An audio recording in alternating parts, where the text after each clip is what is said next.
Live. And we are the Coalition, loud and proud, outrage porn free, civilly disobedient media, broadcasting live on the worldwide Coalition Media Network at the GoLocal Live Broadcast Center here at 90 Way Boston Street in the heart of the city we love, Providence, Rhode Island, the naked city, the city of 1,000 stories. It's a rainy, windswept evening here in La Prave. What better place, what better time to come downtown, cozy up in one of Rhode Island's finer institutions. Elbow up at a bar, or perhaps one of the bistros that Rhode Island is so famous for, whether it be places like Red Stripe, Custom House, Pot au Feu. There's food for the soul and food for the brain here in downtown Providence. Don't stay home. Don't succumb to the TV. Watch our show, and the minute our show is done, just come on downtown. Facebook.com/The Coalition Radio, on the mighty Twitter at Coalition_radio. CoalitionRadio.us, where this show and all other shows in our earlier format by radio are archived, or with a direct link to our YouTube channel, where you can watch tonight's show in perpetuity. Joining me live in studio is a repeat offender on the Coalition. He's been with us in a number of capacities, both as a General Assembly candidate, as an educational activist and a parents' rights activist, and now, we're proud to say, as one of the longtime sponsors of the show, we've managed to figure out a time where he can come in and talk about his business. What's fascinating about this is that this is one of those industries which is so pervasive in our lives, so important in our life. One day we wake up, we realize we need them. And it's important that we support local businesses who support independent media. Believe me, it's not politically popular to support this type of programming. So when folks have the fortitude, the courage to do so with their hard-earned money, we want to reach out to them and give them every opportunity to promote themselves, particularly in situations like this where you may very well find yourself in need of his services, potentially, hopefully not, but on an emergency basis. Of course, we're talking about airsciences.net or Air Sciences,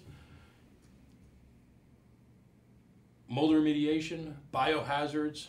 We're going to talk all about all of it tonight. Daryl, welcome back to the Coalition. Thanks for having me, Pat. All right. So let's talk about the genesis of your business. You've been at this for a few years now. You've got quite a bit of experience. What led you to forming Air Sciences? Somewhat serendipitous. I actually went to school for environmental engineering. Mm-hmm. I don't use practically any of that education now, as my focus in school was really more on wastewater treatment. Right. Got out of school like most people, didn't use my degree for anything, did a variety of things from technology sales and real estate. I had a spec home building company where we built modular homes in Providence metro area for a few years, and that really led me to at that point, there was a company local, they're no longer around, and they were strictly a mold remediation company. Mm-hmm. And I became familiar with the partners, as they were strictly a biological company. They had little understanding of building performance and a lot of the issues that even really contributed to or would cause some kind of indoor environmental concern. I acted as a construction consultant for them. And then they ultimately, one of the partners was moving on, and the partner who was left behind didn't know what he was going to do. I was looking at a housing market that was turning, and felt like it would be my best interest to go in a different direction. And over a cup of coffee, Air Sciences was born. My partner eventually moved on. He's actually working for one of the medical marijuana compassion centers and their grow operations.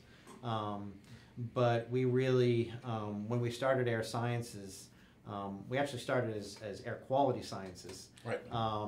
And we operated under Air Quality Sciences for a couple of years until we were contacted by a very nice gentleman from Air Quality Sciences in Marietta, Georgia, who informed us, as we already knew, that we shared the same name and they had the federal trademark on it. So at that point, he was actually very nice about it. There was no cease and desist orders or anything along those lines. Ultimately what happened, he said, there's now that you've been around for a couple of years, and because the internet was becoming more and more pervasive as far as a means of finding businesses, when people would Google their name, we started coming up. Because we were operating in a different state, incorporated in Rhode Island and Massachusetts, we were allowed to operate under that name, and less as within those states. Right. However, because they had the federal trademark, if they were to open even a paper office in either one of those states, we would be relegated to using the name in the county where our headquarters was located.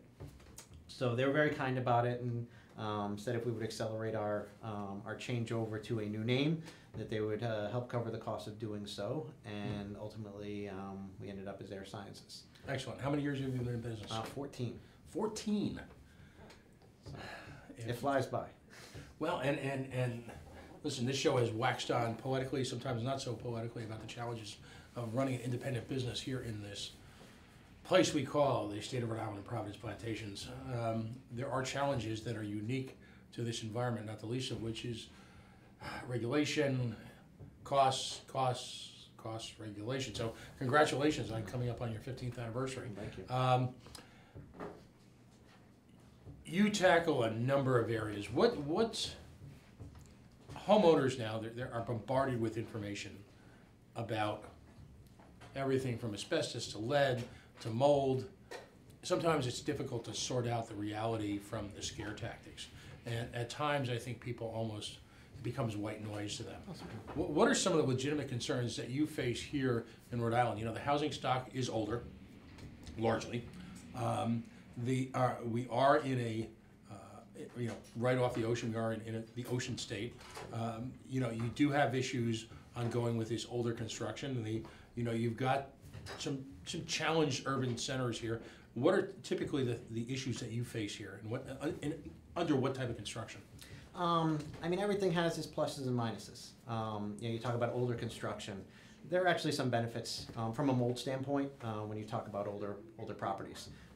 They aren't built as tight as the new construction. The materials used in those properties are also much different than what we use today. So when you say not built as tight, what do you mean by that? Every house breathes, as far as when the house is constructed, how much air infiltration is allowed, because modern properties, and there's actually modern energy code that requires certain things as far as insulation, air sealing. You have lead housing, which is a whole, that's where it gets really hyper as far as energy conservation and performance. So ultimately, newer houses, they're going to perform better. They're going to be tighter. We use our houses a little bit differently now than we did, say, 100 years ago. We tend to bathe a lot more, use showers instead of baths. Our cooking might be a little bit more dynamic now than it was 100 years ago. Right. So the use of these properties is really what's going to impact how it performs and the potential impact of moisture in an indoor environment, things along those lines. Right. So, and then you talk about the construction materials. Correct. So if you look at an older house, 100 years old, you go down into the basement or the attic, what you'll find is rough sawn lumber. The 2x4s or 2x6s are actually 2 inches by 6 inches, right. Where now it's nominal dimensions. That was all slow growth wood. So it's all hard pine, yellow pine. And because it's slow growth wood, it's got a lot of grain to it. The grain's very hard. It doesn't have a lot of cellulose to it, and mold likes the cellulose. It's its favorite food source. So the modern lumber is going to be, if you look at the lumber in like a Home Depot or a Lowe's or something along those lines, it's very blonde. It's very soft. You can dent it with your thumbnail. It's high cellulose content. It doesn't have a lot of grain to it. So it actually has more food for mold, and it's softer, it holds moisture, it's easy for mold to attach to and digest. So you'll have modern construction materials, and we've seen quite a few situations where I have a personal friend who they had an 1850s farmhouse. It was a stacked stone foundation. It wet during rain, and they had moisture in that space. They built an addition on it, and within the first year, they contacted me because they were furious with the contractor who built the addition, because he had to have done something wrong because they had mold all throughout the basement area, the unfinished basement area of this addition. Ultimately, what the cause was, it was a basement. It's a humid environment. The old wood had a much higher tolerance for mold and moisture than the new materials did. So even though the condition was the same, the new materials couldn't sustain it, and they ended up having a mold problem. How about what is commonly referred to in the non-professional building market, the fall particle board? So there's various degrees of or different kinds of materials there. There's OSB or oriented strand board where you see big flakes. There's traditional fiber board and things along those lines. They're compressed wood products. They're processed. What you generally find with like an OSB, there are a lot of waxes and glues and sealants. So there's a little bit of a coating there that may inhibit. If you get condensation or moisture on the surface, it may be a little bit more tolerant, but when it comes to a remediation and corrective action, because it does have these glues and these kind of, I would say they're like a polyurethane, but some of that type of coating on the surface, it becomes a little bit more difficult as far as removing the physical evidence of mold growth when it happens. Interesting. So in reality, in this in this show we like to say we slay urban legends, the newer material presents more of a challenge to the homeowner than those good old plaque houses up on Bedford Street. Right. One of the and we've always joked, other than I have some realtors who use us in the Newport area. We always compare Newport with Narragansett. Newport, a lot of older properties, older construction. Mm-hmm. It's coastal, and people down there are and it tends to be more year-round residences. Right. As compared to Narragansett, which has a lot of seasonal properties. Mm. The benefit to Newport is they're in use year-round, and people are just kind of used to having mold in those environments. They just kind of see it's part and parcel of being in a coastal environment. Because the properties are in constant use, mm-hmm. You're less likely to have a problem as compared to a beach house in Narragansett that gets buttoned up over the wintertime, and it doesn't have that ventilation, that normal use. Doors and windows aren't being opened, and so you end up with temperature differential between surfaces and air and condensation, and where you have those conditions, you'll most certainly have mold growth after a period of time. Folks, if you're just joining us, you're listening to the Coalition. We're doing a little bit of a practical conversation tonight. Joining me in studio is Darryl Gould. He is a proprietor of Air Sciences, celebrating their 14th, soon to be their 15th anniversary here in business in Rhode Island, covering a good part of southeast, southern New England. Mold remediation, biohazards, we're getting into all of it. As I mentioned in the run-up to the show, this show is sort of a keeper. Listen, learn, save the link. Hopefully you won't need Darryl's support, but we're getting into it, and we're separating fact from fiction. In that vein, let's talk about mold in and of itself. Okay. Mold is one of those bogeymen. You mentioned mold, and mold is sort of the 21st century equivalent of termites. Correct.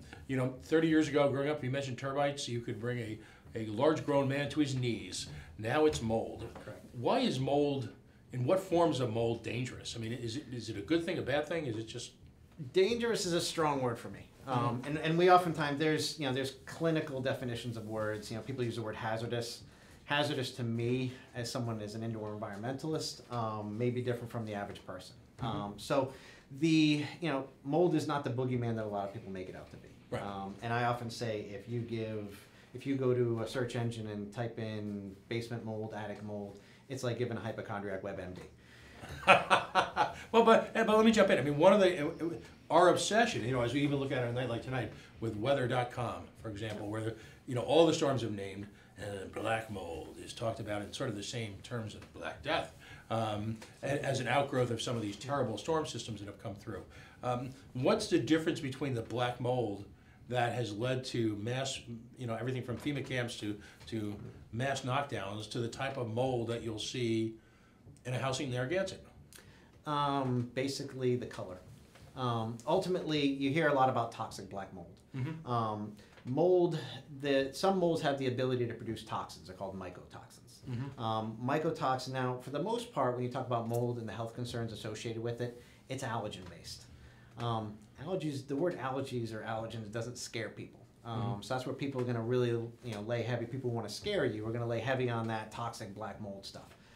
The reality of it is not all black mold is toxic, and not all toxic mold is black. The challenge with toxicity is, and really it's a defense mechanism. mold produces, the species that can do this, produce mycotoxins as a defense mechanism. So if you have a toxigenic species and it's growing on a piece of wet wallboard, for example, and another species of mold is growing next to it, they're competing for food. So the species of mold that's toxigenic will actually produce toxins to kill off that encroaching species of mold. So it's basically just self-defense. And that's a lot of, I mean, mold is biological, so it's going to have some of the inherent characteristics of a biological entity, self-preservation. You know, we see that a lot with the things you should and shouldn't be doing as far as the products and way you treat things. You know, bleach is a perfect example. For years, the EPA told us use a mix 1%, 1 part bleach, 10 parts water, and that's how you cleaned a mold problem. The reality of it is, bleach, for a couple of reasons, isn't necessarily the best thing to use on mold, depending upon what the surface is. So from a remediation or inspection standpoint, we always look at what's the material that needs to be treated.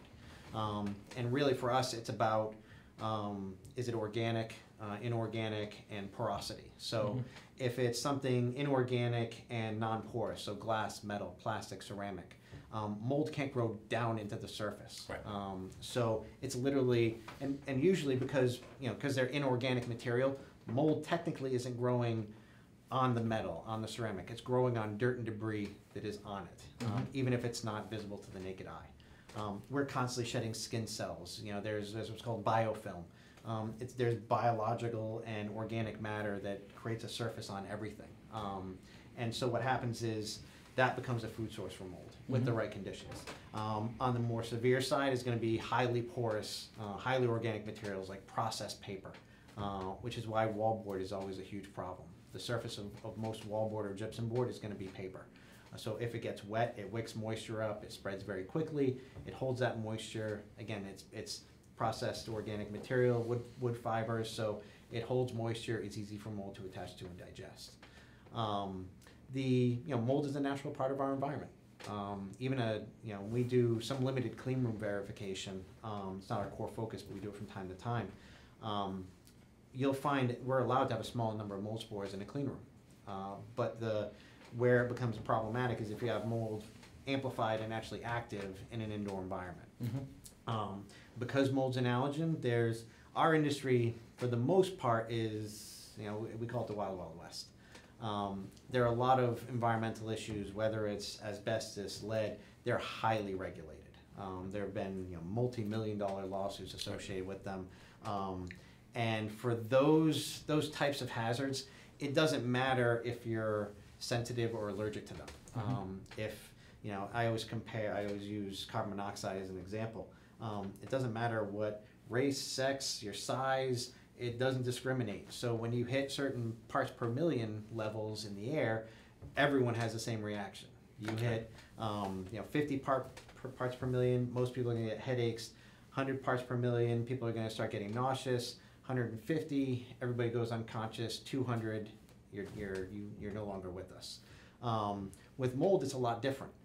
Because it's an allergen, how it affects everybody is a little bit different, which can also make it difficult from a diagnosis standpoint. If you have a family of 5 and there's mold in the house, you may only have 2 or 3 people who are actually exhibiting symptoms as a result of their mold exposure. And there may be no overlapping symptomology. So one person might get headaches, one person might get rashes. If you have an underlying health concern, like an autoimmune disease or respiratory issue, COPD, asthma, emphysema, on the autoimmune, it might be lupus, Lyme, or just an autoimmune condition. Now you're predisposed to having issues. Every now and again, over the years, we've had a handful of customers. We had one earlier this year who suffers from a condition called multiple chemical sensitivities. These are people who, if it was 40 years ago, it would be the boy in the bubble. And because now modern medication allows these people to kind of be out and about, these are people who cannot use complex chemicals. They have to use all organic, all natural. So to clean their house, they're using vinegar. If they use something as simple as Windex, right, they're going to get really, really ill. They can't use anything with perfumes, with dyes. Right. Everything has to be all organic cotton. I mean, no processed, manufactured synthetics, things along those lines. So those people, where, and again, the example we had a customer, a young woman in Fall River earlier this year. She was a 30-year-old woman who, because she was in a residence that had mold, she was having almost like advanced rheumatoid arthritis type symptomology. She couldn't turn her head more than 10 degrees. She couldn't open her jaw more than half an inch. She actually had mold and mold growth on her skin as an infection because her body just didn't have the capability to fight it off. And that's, the other challenge with mold from a diagnosis standpoint is, where mold's, like I said, it's a natural part of our environment. It's everywhere. So you can't test us for mold because everyone will come back positive. It's in all of our blood. Mm-hmm. However, the test is actually very similar to how they test for HIV. If you're allergic to mold and your body is going to treat it like an infection, it'll actually create antibodies that are species specific. So if penicillium is a great example because there are a lot of people who are allergic to penicillin. If you're allergic to penicillium, your body will actually create antibodies, treats like an infection, that are species specific. So you'll have antibodies for penicillium in your blood, and that's what you test for. You don't test for the actual penicillium, you test for the antibodies in it. It's called mold antibody and symptomology testing. And that's a really, that's generally when people are having that difficult finding out what's causing me to get sick. That's, I'd say a large portion of our business is going to be real estate transactions. People are having a home inspection during the purchase or sale of a house, and the home inspector will find what they might characterize as suspected mold growth. They're not specialists in what we do, so actually not certified to identify it as mold, as simple as that may be. Right. It's liability avoidance ultimately. So they might find a situation where, okay, there may have been a water intrusion at the house or improper ventilation, and it caused a mold problem. So we'll come out, inspect, and then based upon our findings, go from there. Well, and that brings up a critical point because I would imagine there's two primary motivating events that would stimulate an interaction with Air Sciences or a company like that. Number one, you've got a home inspection. That seems to be the great, that moment in time. Is it a relatively recent phenomenon that home inspection has become so sensitive to that? When I posted that you were coming on the show, a couple of people weighed in and said, we did a home inspection and the guy missed it. Is this a response to federal guidelines or just a heightened sensitivity to the issues surrounding mold in and of itself? We rely more on industry standards than we do the government, mm-hmm. which as a libertarian is awesome. Absolutely. So did I mention we're both libertarians? So basically the challenge, like I said, the EPA for years gave recommendations. They give recommendations for mold in schools, and ultimately where things kind of changed, and we liken the EPA to a battleship. It takes an act of Congress and 5 miles of open water for it to change direction. Right. What happened was Hurricane Katrina. So I said for years it was use bleach and water. Why bleach and water is bad is actually a couple of reasons. Bleach, bleach is basically a salt. And your average household bleach, if you go to get whatever product you use for your laundry, generally that's going to be around a 4% bleach, and the rest of it's water. Mm-hmm. It's a hypochlorite solution. So what happens is if you get even a higher concentration, like an antimicrobial bleach, now there's a standard, and you have to be at least 8.2% hypochlorite. Now the challenge with mold from a corrective standpoint is mold has two primary biological parts. It has, and I know this is dry stuff, but it has the mycelium. That's the flowering body. That's the black, brown, yellow, green. That's what you see. That's what you see on the surface. Mold also has hyphae. You can see hyphae on the surface. Generally, that's in a disaster restoration, big-time water event, flood environment, where it has everything it needs and its ideal conditions for growth. Right. You'll see it growing across the surfaces. You might actually see it hanging down from ceilings like vines. Wow. The hyphae are actually what grows down into the material and releases digestive enzymes to break down the mold and use it as food. So because bleach is a salt in its ionic structure, it actually doesn't penetrate below the surface. So it will bleach the color out of what you see, but it actually doesn't penetrate below the surface and kill the hyphae. And just like a weed, if you don't kill the root, it will come back. Right. this is part of the reason why mold has this awful reputation for being difficult or impossible to correct. Most people, your exposure to mold is going to be on your bathroom ceiling. It's a high humidity environment. We use our showers all the time, and so you'll get some mold spotting around your shower. You go get your bleach-based mold and mildew bathroom cleaner, and you spray it on it. It bleaches the color out of it. You think the mold is gone, but actually you've just destroyed the surface. Cut off what's above the surface, and the root remains. And eventually it's going to grow back. You can paint over it. It'll grow through the paint. So where the EPA really kind of tacked and made a change in what their recommendations were was Hurricane Katrina. Obviously there were tens of thousands of flood houses. And FEMA's down there and they have a finite amount of money and they're saying, what's the most cost-effective way of fixing this problem? And on top of everything else, the natural environment of Louisiana is ideal. Yeah, it's think of it as the petri dish as a state. Exactly. Yeah. Mold likes about the same conditions we do. It likes some level. It loves humidity and moisture, which we do, and it also doesn't like freezing cold and it doesn't like scorching hot. So, but yeah, Louisiana is like I said, it's a petri dish. Right. So ultimately, what happened was because from a resource standpoint, there aren't that many remediation companies where they could just say, let's go out and send mold remediation companies out there to fix these problems. Ultimately, they'd say, all right, what's the most cost-effective way of doing this and what works? So the Army Corps of Engineers actually went down to the Gulf Coast and they tried a number of different products. Things that were commercially available, peroxide and vinegar and bleach and some very very popular borate-based products and household type cleanings products, and they did some efficacy testing. And ultimately, what they found out was, and this isn't limited to just bleach, when you spray bleach on mold, it has a defensive reaction. I say to customers all the time, if somebody comes to your house and is spraying you with bleach, and you can't make them stop, eventually you're going to move. And mold does the same thing. So when you do something like that or drastically change mold environmental conditions, it goes basically into a state of shock and it says, okay, this is an environment that I can't exist in, so I need to produce spores, which are like mold seeds, and put them into the air so they can go float and land someplace else where this condition doesn't exist any longer. The mold spores are the respirable particles that you breathe in and cause a physical reaction. So ultimately, by using bleach, and we get not as often as we used to. I think we've had some large-scale weather events, like you were saying. Whether it's, we might be having one now with this large-scale snow melt. But we've had Superstorm Sandy. We've had the flooding back in 2010. We've had some ice storms, some extreme weather. We're getting bomb cyclones and everything else. So these all, when these large-scale weather events happen, the basic knowledge base of the general public increases. Everybody after 2010, most people knew what mold was. Depending on where they went for their education or how they were informed, they may be misinformed, but most people had a general idea of what it was and what the potential health concerns were.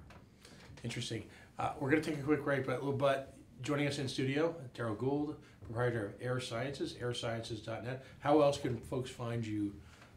And really, what is there any sort of rule of thumb, because this is obviously quite more complicated than the standard vanilla information would have you believe. It's much more subtle and much more nuanced. At what point in time should they be calling Daryl Gould? Well, we always, as a company, it's always been my philosophy. We do free mold and moisture inspections. I never, at the end of the day, I'm a homeowner. I have a family, and I never like the idea. I'm also a consumer advocate. And I don't hold myself to a different standard. So, just like anything else, if you're getting some home repair done, you want to call 2 or 3 different people. There are some people in the industry who charge maybe as much as $400 or $500 for an inspection.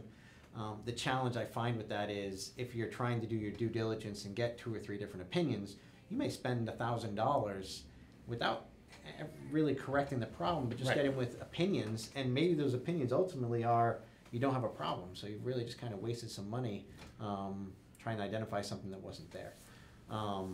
So for us, we when should you call Air Sciences? I think for us it's if you think there's a problem. The big signs are going to be if you go into a space and whether it's home, school, work, and you don't feel well on a regular basis. Right. One of the big factors is, again, your body treats mold like an infection. So what will likely happen is you may get a bronchial infection or a sinus infection, and you go to your physician, you get antibiotics. If you come off those antibiotics and you get that infection within a short period of time after coming off the antibiotics, usually that means it's something environmental, because that's just not how your body should be reacting to a standard infection treated Right. with antibiotics. So that's something where when you see these chronic issues, most of the symptoms are going to be typical allergy, eyes, ears, nose, throat, but you'll have headaches, rashes. I think it's irresponsible. Some people consider death a symptom of mold. It's extreme, and generally, I don't know many cases of mold actually killing someone where mold is the only factor. Right. It may be, again, you have an autoimmune disease, Exactly. you have some underlying issue, and mold kind of tipped you over the edge and caused a really severe situation. There you go. Folks, you're listening to Daryl Gould of airsciences.net, based in Bristol County, but really supporting the entire southern New England environment. You're listening to the Coalition on the Worldwide Coalition Media Network, broadcasting live at the GoLocal Live Broadcast Center, 98 Boston Street, as we say, in the heart of the city we love, Providence, Rhode Island. Facebook.com/The Coalition Radio, on the mighty Twitter at Coalition_radio, and of course our all apolitical billionaire baseball boys club, Wet Dream, Fenway wannabe, just hell bent to separate you from what the few shekels that you have left. Everyone's living in a status hellbound, confiscatory, oppressive tax regime known as Rhode Island. Twitter feed, and of course that's as at Pawtucket is home. Folks, follow all of them. Towards the end of the show, we'll be talking a little bit about the events of this week. Nick Kettle is joining us in the 8 o'clock hour to talk about his lone opposition on the hellbound Senate Finance Committee. We have a great picture of Nick up on our Facebook page and the website right now. It's Nick talking to a constituent, and it appears like one of the other members of the Senate Finance Committee is standing right behind him. Just look at the picture, you'll see what I mean. Daryl's website, of course, is airsciences.net.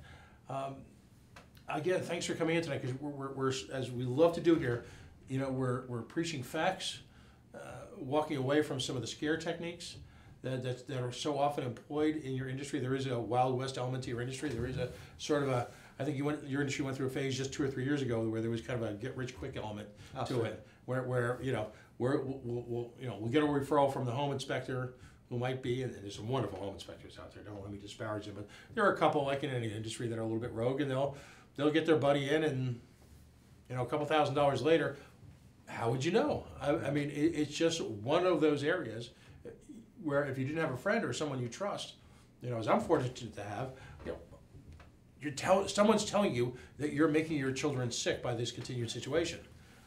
It's a terrible thing to do, but look at our legislature. Anyway, so you've got mold as sort of the bogeyman that's out there, but there are clearly other biohazards, other issues that you deal with on a regular basis. Tell us a little bit about some of the other challenges that you face on a daily basis here in Southern New England. Some of the other services we provide are hygiene-related services, premise sanitizing. That tends to be somewhat seasonal. We do treatments for a variety of different environments, whether it's daycares, medical, athletic environments, and there's really been a lot of a lot of guys on my staff say it's not all champagne and women in the environmental industry, and they couldn't be more accurate. But there's some really cool technology, certainly on the hygiene side of things. When you talk about nano encapsulants and the different products we have available to us now to treat things like biological contamination. Right, because for example, we've had a couple situations in the last almost yearly now where you have noroviruses kind of sweep across some of our schools. Right now you've got a major, I guess one of the more aggravated influenza levels that we've seen in recent history, and ironically, it appears to be, correct me if I'm wrong, a type of influenza that wasn't predictable as part of the vaccination. So now you've got schools that are essentially have become temporarily at least sick buildings. Right. What's involved in that process? So what we see a lot of times, and the schools are a perfect example, daycares as well. We have one of our customers, she's actually a fellow libertarian, Annalie Barretto, operates the Garden Play School down in Warren, Rhode Island. Okay. Wonderful facility, by the way. And Annalie, she stands out as a customer for a couple of different reasons. First, she is very, very detail oriented. Where especially when you talk about like in-home daycare, they're not data people. They might be excellent at taking care of kids, but they're not pouring through attendance data. Anna Lee is just that kind of person where she's also a germaphobe. So for us, she's informed, she's educated, she cares. She has I forget what her student count is, but she has a lot of students there. So she has the ability to really see before and after efficacy of our treatments. And she's been a longstanding customer of ours, and she does it because she honestly believes that it improves the health of her indoor environment. As from a business standpoint, where that benefits her is she's actually been able to see improvements in attendance of her staff and the students. Right. So for her, where obviously if you're sending your kids to a sick daycare, when they actually become the student that gets sick, you call mom and dad and it's, your kid can't come to school today, you need to keep them out because they're ill, you need to take a day out of work. It's a disaster. It's a nightmare, and where so it allows her to reach attendance levels with staff and students that other schools just can't do because she's proactively treating the environment. She's not waiting for that sick out. She's not reactive. Right. And there are, I think one of the most egregious examples of that was, it was a few years ago. It was probably 7 years ago, give or take. We had the swine flu outbreak. Right. And one of the schools that was hardest hit by that was a Rhode Island School for the Deaf. They have a new facility now, their older facility. And the challenge for them is, their staff needs to, a typical high school, if they have 20% of their staff out, they just call off the substitute teacher roles and they can staff. You need people who know sign language. So ultimately what happened was they were down 40% of their faculty was out.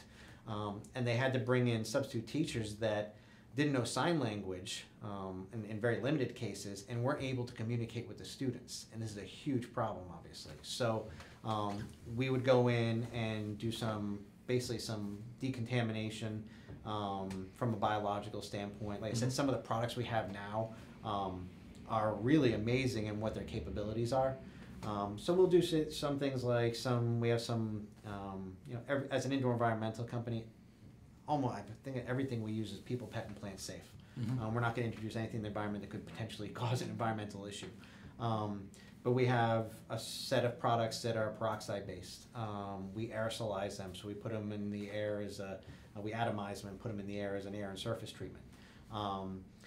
They're one product in particular. The challenge for us from a biological standpoint has always been, bacterial stuff for the most part is fairly easy to treat. You might get some staph and MRSA that tend to be a little bit more resilient and resistant to some treatments. Where we really always struggled was viral contamination. Right.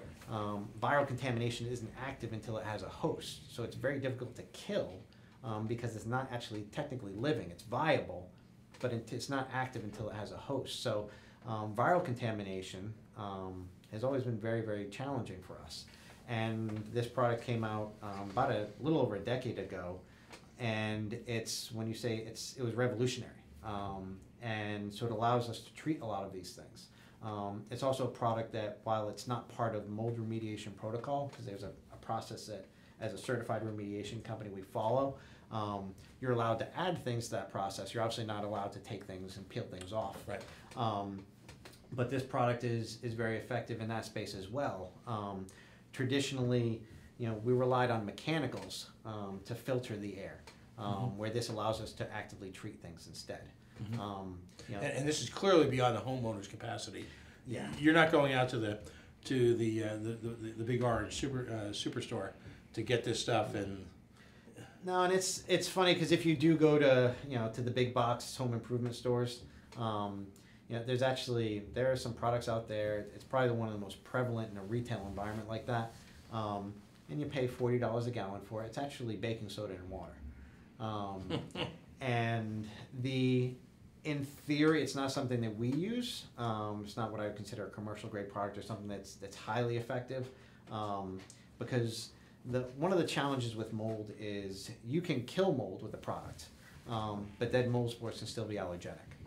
So just because you killed it doesn't mean that it can't make you sick anymore. So now you have to physically remove these dead mold spores from the environment. And traditionally that was done through mechanical means. You either wiping things down or HEPA vacuuming. As far as air was concerned, you're using HEPA filtration to filter these things out of the air. So this product, it's called MDF 500. MDF 500, it works a little bit differently. It's not a biocide, it's a decontamination agent. It was originally created for first responders from biological terror attacks as a skin decontaminant. So it was actually intended to be put on your body. That product, where it shines as far as mold remediation is concerned, is if you're allergic to mold, you have a physical reaction. You're actually having a reaction to a protein component in that mold spore. What MDF does is it actually breaks down that protein component and renders it inert. So where 15 years ago it may have been, and I always use the example of when at least when we were kids, I don't know if they're still doing it anymore, we'd go to the dentist a couple times a year for our cleaning, and your dentist would hand you your brand new toothbrush, and he'd say, give it your best shot. And you got your dentist standing in the room, so you're doing the best job brushing your teeth, then you're better than you're ever gonna do. And then he gives you this mouthwash, which shows you the areas that you missed, and your mouth turns blue or red or whatever the case may be. And you're horrified with, I just spent 5 minutes brushing my teeth and I missed all this. My staff is fantastic. I'm very fortunate. I treat my people well. They treat me well. Even the best of people, if I stuck one of my staff members in a room and said, I need you to HEPA vacuum every square inch of this floor, and unfortunately you can't see mold spores with the naked eye. So I'm asking them to clean something you can't see. Right. If I were to come in afterwards and shine, not that this would work, but a black light or some kind of special light that would light up the mold spore that was remaining, we'd all be terrified with how much was left behind. Right. So that's why it's a really great product, because it actively goes out there and treats things, neutralizes it, so you're not worried about removing everything. And that's been a very, very effective product for us. You do perform a special service, something you've, in full disclosure, anyone who's watched the show before knows that we're libertarians. One of the things that libertarians like to preach is private charity. Something that's been very effective for the community is what you'll do for cancer patients. Correct. Or people who need to exist because of an autoimmune deficiency, need to exist in some type of hyper-clean environment. Tell us about that service. So a few years ago, October is Breast Cancer Awareness Month. And one of the reasons why I even do what I do is on a daily basis, I get the opportunity to help people. Sometimes helping people is telling them they don't have a problem and going on my way. Other times it's correcting a problem that's making themselves or their family or their co-workers or someone sick in the building. So in the spirit of Breast Cancer Awareness Month, we decided to offer a free premise sanitizing in the home of anyone in treatment for cancer, for breast cancer. And I was woefully disappointed when 2 or 3 people took advantage of it. I thought I was going to have staff out there, decontaminating houses. And the whole mentality of it, Pat, is really, so when you're in treatment for cancer, obviously your body is fighting that cancer. Right. Your body oftentimes is also fighting against the treatments that do a number on your body. So you really have a weakened immune system.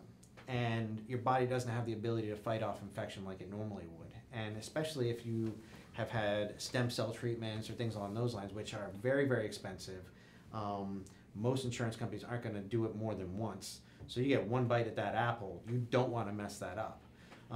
So the idea behind doing these treatments is, let's go in and, oftentimes we'll schedule it around a doctor's visit. We're putting something in the air, and even though the product's not dangerous and it's non-toxic, non-corrosive, all that stuff, the human body is not like should be breathing in any respirable particles. Right. So we'll schedule around a customer's doctor's appointment or a trip to the store or a trip out to lunch or something along those lines, and we'll come in and do this whole house sanitizing treatment. And it basically is going to neutralize anything biological. The product is active for 28 days and allows their body to focus on recovering and fighting the infections, Right. and rather than fighting off the common cold or the flu or whatever might be floating around in the house. So it started initially with Breast Cancer Awareness Month. Like I said, the first year we weren't all that excited about the traction we got. So the next year when it happened, we opened it up to any treatment, any form of cancer. And then, at the end of the month, again, it wasn't, it's very rewarding to do good for people. And I find it personally rewarding, and I felt like I got robbed of the opportunity to do good and feel good about myself. So at that point, we made an executive decision to, you know what, if you're going to do good, do it consistently. And so we've really opened it up pretty much, and it's not, at this point, we don't even limit it to cancer treatments. I've had people who have, I know a couple in the town that I live in where the husband needed a kidney, and his girlfriend actually gave him a kidney. You know what? If they're giving up a kidney, the least I can do is give up a treatment. And so in cases like that, we'll go in and treat their house for them at no charge. And we have some oncologists at Dana-Farber who refer us out. But it's something where, we'll do it pretty much anywhere in our service area. Right. So while our core focus area, as far as the area we service, is really all of Rhode Island and Massachusetts, kind of Worcester Metro, follow the pike out to Boston and everything south of that. We will travel further, and we often get requests to do so. I have a beautiful little 3-year-old girl who has leukemia out in Sturbridge, and so even though it's a quick treatment, we'll drive 2 hours out, deliver the treatment for her, and it takes 15 minutes to treat the house and hop in the car and then drive back home. So, well, with any of these services, it's whether you've been sick or you're worried about getting sick, or sometimes tragically you find yourself in the middle of illnesses, the psychological boost that you give to someone when you can look them in the eye and say, okay, you've got not only is your home a safe spot for you to recover in, it's a physically safe spot to recover in. And there's, your home is truly your haven. And you afford people the opportunity to recover in their home, which we all know psychologically is, they're surrounded by their own books, their own family, their own diversions. At least there is the semblance of normalcy that you get when you're at home. And if you're able to use this service to facilitate that, that's huge. Well, whether you're an 8-year-old boy who falls off his bike and skins his knee, or someone who's at the end of their time on the planet, everybody wants to be home. It's where we're safe. So it's tremendously rewarding to be able to give people the opportunity to stay in a home that otherwise they'd be looking at alternate living arrangements. Right. No, that's wonderful. Again, if you're just joining us, we've got Darryl Gould, a longtime friend of the show, supporter of the show, sponsor of this show, the Coalition Talk Radio, talking about his business. You'll see the banner up every week. You'll see us describe it in any one of our Facebook posts when we talk about air sciences. Of course, they can be found at airsciences.net, mold remediation, biohazards. Do you wear mold suits? We wear Tyvek suits. And that's kind of. Are we talking Andromeda strain here? We've actually, there's different levels of personal safety protection that we wear. Right. And unfortunately, that's where some of the fear tactics come in. I know that a lot of people think that when you're undergoing a mold remediation, it's going to look like the end of the movie E.T., where there's a tent over the house and multiple chambers to get in and out, and nobody's doing well at all. Typical safety protection for us is going to be Tyvek suits, full face respirators, certain levels of filtration depending upon what we're dealing with as far as a contaminant is concerned. And that's my staff. They work hard, and it's not, like I said, it's not all champagne and women. for us, we do a lot of work in attics and basements in houses. And Crawl spaces. Crawl spaces. We see a lot of spiders, a lot of rodents. It's awful. And so where, in an attic in the summertime, you may have temperatures at 120, 130 degrees. So my guys were in full face full Tyvek suits, which do not breathe, full face respirators, and they're in and out of those environments, on a daily basis. So where one of my concerns moving forward, we always act responsibly. And for me, safety is going to be first. So there are some things we've done over time, as far as we have what are called phase change cooling vests. Yeah. These are vests that my staff can wear in the summertime that keeps their body temperature regulated, so they're not worried about heat stroke and overheating and things along those lines. Those are things we employ during the summertime. One of the challenges we're going to see is, like I said, our industry has been fairly unregulated because it's an allergen, so it's very hard to set these standards for it as far as what's acceptable and what isn't. We're starting to see some regulation come in through OSHA as far as we may have to start keeping really focused, detailed information as far as the environment from a temperature standpoint and personal safety protection with our staff. So we always err on the side of caution, always have, because I don't want my staff getting sick or ill or hurt. But what we might see is, and there's some standards we go by now, but we may really have to start keeping these detailed logs on what's the temperature. Everyone's going to have personal thermometers, and there's going to be these formulas based upon temperature and personal safety protection that say this is how long you can be in these environments. And obviously, if you deviate from OSHA regulations, then it can get very, very expensive. Very, very, very quickly. So let's kind of do a refresh and review. First of all, you've been in business going on 15 years, fully insured. Correct. There are services available to folks who are suffering in terms of autoimmune diseases, in terms of what you're willing to, you're willing to provide essentially a biohazard cleanup, if you will. The materials you use are long-term pet friendly? Yeah. We do a lot of odor neutralization in pet environments for pet odors, things like that. Like I said, everything we use is pet and plant safe. Some of these products you could eat them if you wanted to. I don't recommend it. For people who are really sensitive, we have lines of products that are strictly organic. So when you are dealing with people who are highly sensitive to complex compounds or synthetics, those get removed, and we'll replace them with the organic product suites. We do residential and commercial duct cleaning, and I think our obligation to any of our customers is really first and foremost inform and educate. Much like you said at the beginning of the show, Pat, I don't wish my services on anyone, but I'm happy to help people when they actually need us. Right. So there are a lot of times what a lot of people in our industry don't do is be honest with the customer, because sometimes being honest means you're not going to earn any money as a result of the interaction. So, and mold is a perfect example of that. When you perform a formal mold inspection or investigation, there are 4 classifications of mold growth. A class 1 being the lightest, and a lot of it has to do with just square footage coverage of the mold growth you see.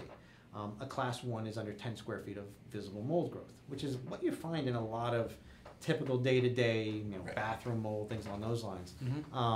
So a class 1, even by industry standards, doesn't require professional remediation services. It's viewed more along the lines of mold cleanup than remediation. So when we do come across those situations, we always lead with, we're here to help, and helping the customer is doing what's in their best interest, not ours. So more often than not, and I have pages after pages of documents I've created that are basically cleaning and treating instructions for things like bathroom ceilings.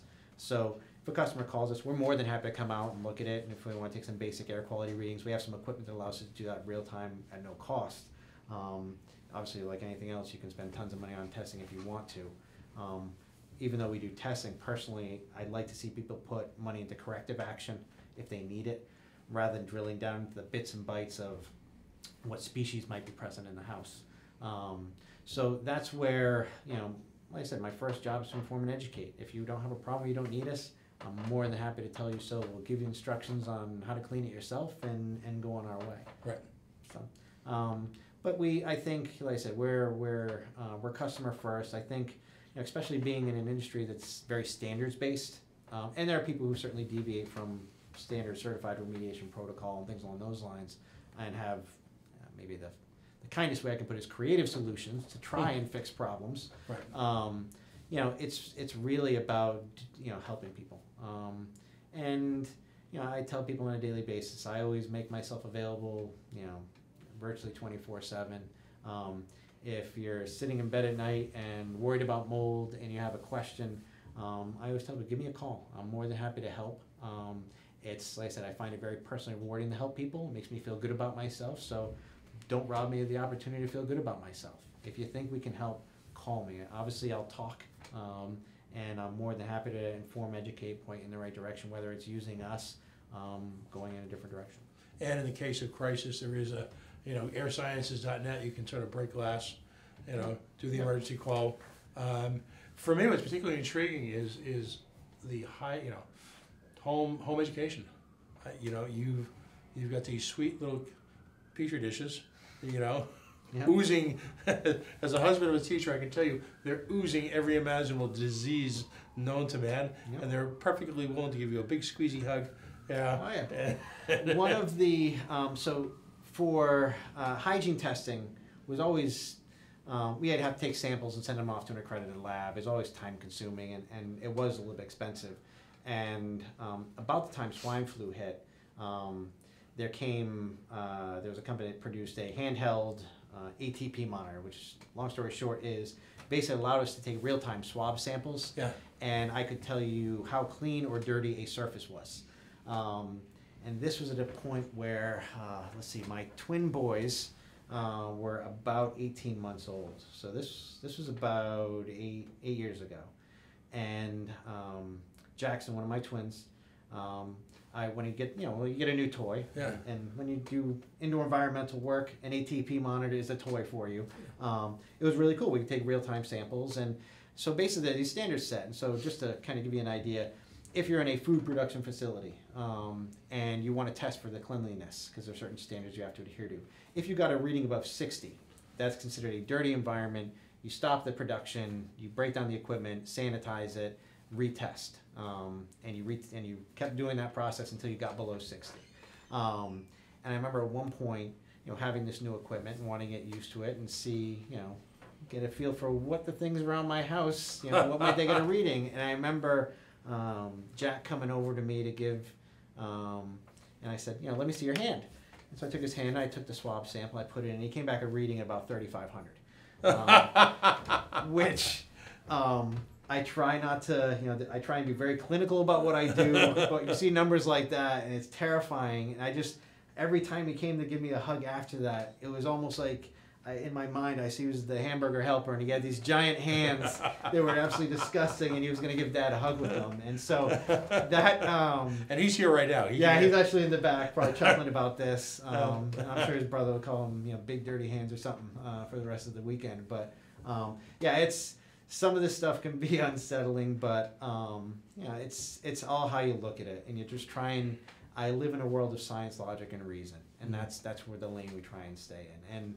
And I certainly understand it's very easy to get emotional. We're talking about health, family, and home. Mm-hmm. And there is anything, I've heard some wise guy answers, but what's more important than that? And the beauty of Air Sciences is that you provide a local, safe, affordable, professional, insured, documented, scientifically based tool to manage all of those issues in one shot. That's fabulous. Excellent. Right here in Rhode Island. So don't go on the web.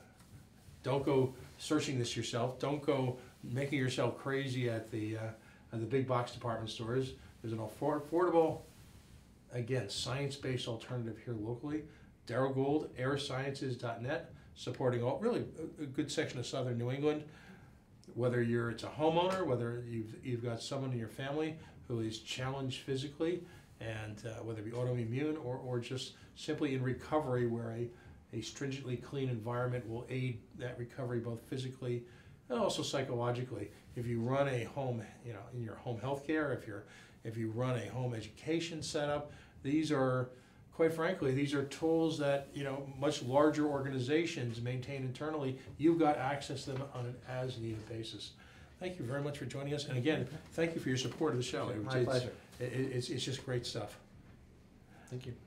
Folks, we're going to take a quick break now. I hope he's in studio. Mr. Burbridge is here. We're going to talk about, we're going to go political, hardcore for the rest of the show. We're going to be talking about the need for an inspector general. We'll go political for a second here. Why would we need an inspector in general in Rhode Island? What could possibly be going wrong? Everything. Everything. And in the 8 o'clock hour, 8:15 or so, Senator Nick Kettle, One of the good guys. is going to dial in. He's going to talk about being the lone voice of reason in the Senate Finance Committee this week's vote supporting and embracing crony corporatism without getting into it too deep. It was pretty shocking to see politicians who were self-described as being people-based, progressive, or in some cases conservative, fiscally responsible, openly advocating for what could ultimately be a 9-figure subsidy of a privately owned entertainment operation. Well, I think you hit the nail on the head, Pat. I think, whether both ends of the spectrum there, from a conservative standpoint, we're looking at small government and controlled spending. Given, corporate welfare certainly wouldn't fall in that category. And from the total opposite, where you talk about progressives, the idea of giving, millionaires or billionaires millions of dollars for their own private enterprise is astonishing. So the fact that we have people in the General Assembly who are supporting this proponents, it's just like I said, it's indicative of Rhode Island politics and exactly what needs to change in the state. Right, and somehow the notion that this is how we've always done it is an indictment in of itself, as I pointed out to Mr. Pires. Right now, somewhere in some home, if you're listening to the Dan York, don't try this at home. Do not put this play right next to RITV because you'll see me twice, and that's just not good. Folks, we're going to take a break now. You are, in fact, listening to the Coalition on the Worldwide Coalition Media Network, broadcasting live here at the GoLocal Live Broadcast Center, 90 Way Boston Street, here in the heart of the city we love, Providence, Rhode Island. It's a torrentially,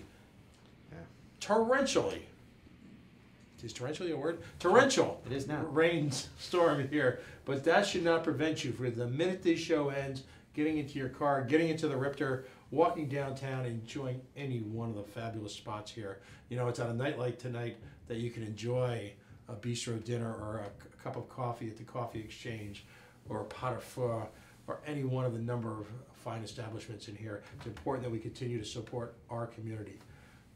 Stay tuned. We'll be right back.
Pat. Great show. Have a good day. All right, buddy. Bye-bye.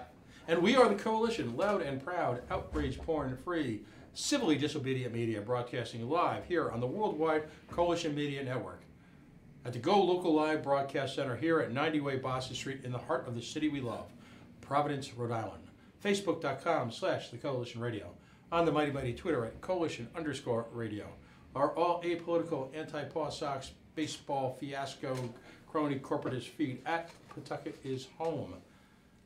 CoalitionRadio.us, where you'll find links and a repository of Coalition 1.0 when we were radio bound, and a link directly to our YouTube page, where you can find many of our past shows, where our shows will live like this one in perpetuity for your reference and continued amusement.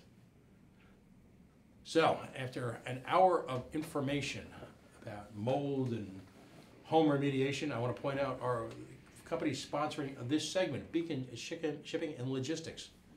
BeaconShippingandLogistics.com, 1-855-3-SHIP-IT.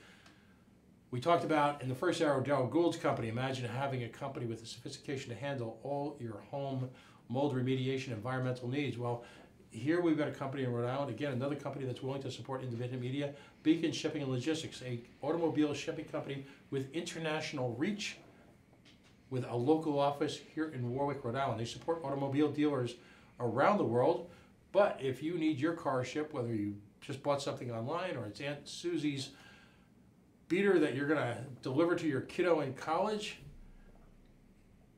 maybe you found that dealer in Wisconsin who's got that, you know, that 75 Mustang that you want to buy it off of. Beacon Shipping Logistics, fast, effective, insured, safe automobile shipping for all your needs.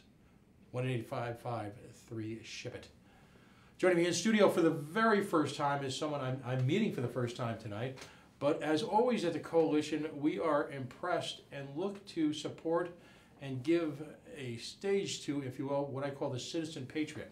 What is a citizen patriot? Someone who, in the form of truly practices public service. Someone who is someone funnier and smarter than I once said, likes to help people's lives, not get one himself. Who looks at an issue and for whatever reason that issue speaks to him or her on a very personal basis, takes that issue, embraces it, makes it their own, and advocates for a better Rhode Island for all of us. We are blessed in this state despite the chronic challenges of what Rudy Cheeks like to call halitosis hall, what I like to call mortar. We are blessed in this state with countless citizen patriots who, again, take an issue, bring it to the public, sometimes answering questions that we didn't even know we needed to ask, and improve the quality of not only our lives, but future Rhode Islanders. Ray Burbick is just one of those people. After a lifetime of service, basically in the military as well as corporate consulting, he has chosen to embrace a role of advocacy for something called an Inspector General. We're going to talk about that tonight. We're going to talk about it on a fairly technical level. We're not going to, you know, the guest is, as usual, probably a little bit more mature than I am. So I'll refrain from diving into my usual daggers about some of the madness that happens in Smith Hill. But clearly, this state cries out for oversight. And the oversight should not be, in my personal opinion, the oversight should not be a reaction to whatever the crisis or the, shall we say, the scandal du jour is. Too often in this state, the media, as well as our elected leaders, as well as the greater bureaucracy that exists in Rhode Island, is very reactive. They're great at after-the-fact crisis management or responding to it. We saw that this week with the training taking place for sexual harassment. It would have been nice to perhaps to identify and address those issues well before it became clear to us as Americans, whether it be in the entertainment, government, private industry, or even on the home front, that these issues had become exacerbated and difficult. Instead, as usual, we respond to the headlines. The purpose of this show is to create an environment where people can discuss about solutions that are proactive. And that's exactly what Mr. Burke is attempting to do. Welcome to the Coalition. Thank you. Thank you for the invitation. The question I always ask of guests, particularly, like I said, citizen patriots like yourself, there is typically that one moment, you know, the Einstein moment, the aha moment. Exactly. Thank you. What was that for you? Now, your background, you know, you're well traveled, you're well educated. You served time in private industry as well as the military. Yes. All right. Tell us a little bit about that, and then what was your aha moment? We had a family discussion years ago, back in the late 90s in Oklahoma, my family and I, when we were winding down the military career, and said, where do you want to retire? And we both grew up in Massachusetts, and long story short, that there was one final assignment that I did in Bristol, Rhode Island, working as an active duty advisor to the reserves in Bristol at the Quinta Gamblin Reserve Center before they turned it over to the Recreation Commission. This was back in the late 90s. And so, as luck would have it, we found an assignment in New England to be our terminal military assignment, and we settled in Portsmouth. And we were an hour away from the cousins and the grandparents, and between our two families, there's 150 relatives that we see on a regular basis. So, and that's just their blood relations. So, it was fun to come back. The grandkids got to know the grandparents, and the cousins hang out, and there we settled in Portsmouth. So after a few years, you start to feel the ebb and flow and the pulse of what's going on at the local government and at the state government level. That's this is, now that we've been in that house and in that community for 20 years now, that's the longest I've ever been anywhere. The other previous time was 4 years. That's even growing up. I've never spent more than one place in 4 years, and neither has my family until we got here. So now, having been here for 20 years, you know what's going on, as you referred to in your opening This is home. speech. Absolutely. And as you said, the scandal du jour, you pick up the Projo, and here's another scandal. And then you might recall that famous movie line, I'm mad as hell and not going to take it anymore. Right. Well, that's always was percolating just below the surface. What can, you know, actually the IG wasn't on the vocabulary then. The watershed event was when the tolls came to the Secana. And John Vitkovich, my good friend, you probably have heard of him. No, I've met John. Yeah, Good guy. he is. Good man. You ought to have him in here. You don't have enough time. But anyway, John put together, we were with the Portsmouth Business Association, and we put together a bunch of business owners, and up at the second floor of then Scampi's, now Locals, plug for Locals restaurant down there in Island Park. And we had a bunch of the local East Bay legislators in there, and Jody Sullivan from the Chamber of Commerce and a number of other folks. And we had a very nice civilized discussion about, bottom line, why tolls were bad on the Secana.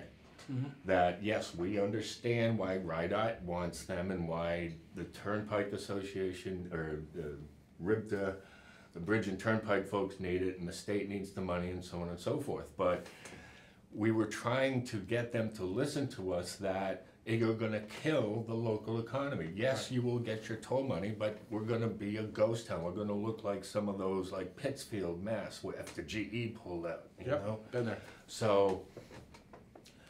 So I won't name names, but one of the local East Bay elected said, well, look, if you get your way and the tolls don't go in, we've already programmed that revenue into the budget, so you need to come up with some ideas on how to replace that revenue. And we're sitting there going, we couldn't believe what we just heard. Wait a minute, you've already programmed that revenue and it's our job to come up with ideas to replace it? Oh, brother. I think the term is sense of entitlement. So that was the aha moment. So after that formal meeting, John and I and Jeannie Smith, who raised all the signatures, the 30,000 some odd signatures and a bunch of others, we sat down and started the war game. And we said, okay, we got one list of here's the reasons why the tolls are bad, and all of it was intuitive. Yeah. But we actually came up with a list of a dozen recommendations of how to find additional revenue. All right, elected, we'll do your job for you. One of the ideas came from me was, let's establish an office of the Inspector General, because I was an Inspector General. Really? Okay. I was the IG for Fort Sill, Oklahoma from 95 to 97. That's a significant operation. Absolutely. And I answered directly to the two-star. And prior to becoming the IG, you go to school for 3 weeks to learn all the ins and outs of the IG system, as is codified by the U.S. Army. Now, you might know that there's several IGs levels. There, you've heard of the Department of Transportation at the federal level, or the Department of Commerce, that every federal agency has its own IG. Well, that bore out of the IG Act that was back in the 1980s, Right. under the Reagan administration. Well, at the same time, there was a three-star general, Lieutenant General Treffery. In the old days, prior to the 80s, when I was a young lieutenant in the Army in Germany, the IG was the white glove guy that would come by and play, aha, gotcha, there's dust where, you know, we haven't looked in 20 years. Okay, fine, you got me. And General Treffery had the vision to say, you know what, that's not helpful. We need to transform the IG, and he did in the 80s, and they came out with a whole new concept for the IG, which was the IGs look at systemic problems, we look for fraud, waste, and abuse, and we leave compliance up to the commanders. So we want a working, user-friendly, commander-friendly IG. And I'm sitting in class going, I can't believe, people have to know this. We gotta get the word out. And it was great because then when I became an IG, back in Fort Sill, Oklahoma, there was a number of folks, my peers, my contemporaries, who were commanding battalions. And I would see them personally and socially, and I would say, look, don't be afraid of me in my job. This is not some internal affairs job. You're No. working in partnership with people. Exactly. Before you make a big decision, if you're losing sleep over a decision, bounce it off of me. That's what I get paid for. So that's way, like you said, the key word earlier was proactive. Right. IGs can be proactive. Suppose a few years ago, a couple of people walked into the IG's office and said, hey, we're thinking of floating a bond issue for 38 studios. What do you think? Could it have been avoided? My aha moment Yeah. was the morning that Keith Stokes worked the media airwaves around Rhode Island. Then 920 WHHA was a viable force. Did the Helen Glover show, did all the shows on WPRO all day. And I stalked him across the radio waves that day. To the point where by the fifth conversation, I got about 4 words in before I was muted. Yep. Which, by the way, on this show, we will never, ever, ever use what I call the tyranny of the dump or the tyranny of the mute button. And that was my aha moment because I pointed out then the complete lunacy of it. As I've spent the last 3 years alongside of a lot of very good people pointing out the lunacy of a broke state building a baseball stadium. Well, and then even before, I remember the first couple of times that we came up Route 138 by URI and we saw the International Institute for Scholars. Yeah. And you know what happened there? Yeah. And then recently, I hate to say the name, but the Montanaro thing. I mean, what's up with that? And like you said, the scandal du jour, and you're afraid to open the newspaper or watch the news because here's another channel. That's another point, if I may cut in. Like, again, scandal du jour, proactive, and the current media. Not that I'm trying to put Bill Rappley or Jim Hummel or those guys out of business, but wouldn't it be great if the IG walked into the governor's office and said, hey, boss, we got a problem and we can head it off at the pass before it hits the TV. Yeah. And you've already got a solution before it blows up. And unfortunately, or even better, you see your intuition and your homework and all your professional development give you the inclination that this particular agency is fixing to do something very wrong, and you go in and tell them, don't do that before it even becomes a mess. So there's 2 terms I want to juxtapose. I'm first going to ask you to define an inspector general as you envision it within the state of Rhode Island. All right, and then I'm going to ask you to compare and contrast with the general auditor's position. Okay. Because out there in the body politic, where folks, there are people in the bubble like myself, and now welcome to the crew, who are immersed in this. But at the same time, most folks, and I will never disparage this, most folks are at this point leading lives of quiet desperation, working 2, 3, 4 jobs to educate their children for and overcome, what's the military term? Adapt, improvise, and overcome a number of the obstacles that this state places in their path to having a successful family life. So they see Auditor General. I saw Auditor General. There was a gentleman who was the Auditor General who was going to run for treasurer, and then he was going to run for governor, and then he was going to run for this. I think we all know who he is, who was the Auditor General during that period of time that you mentioned, which was 38 Studios. And I don't remember, this is me editorializing, not the guest, I don't remember the last time an Auditor General broke a scandal. Well, so take it from here. I don't want to. sure. Now, with respect to your first requirement was to define an inspector general. Mm-hmm.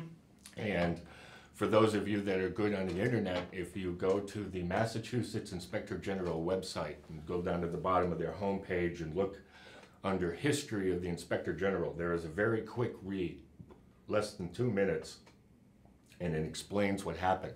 Back in the 60s and 70s in Massachusetts, there was a lot of construction corruption. Right. It was bad.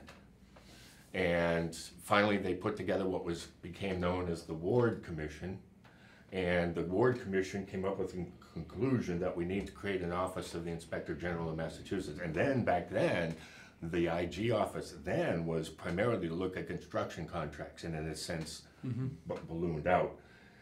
One of the favorite sentences there, if public life relies upon spasmodic outrage to create special commissions to correct the ills of public life, then the public life is in dire shape indeed.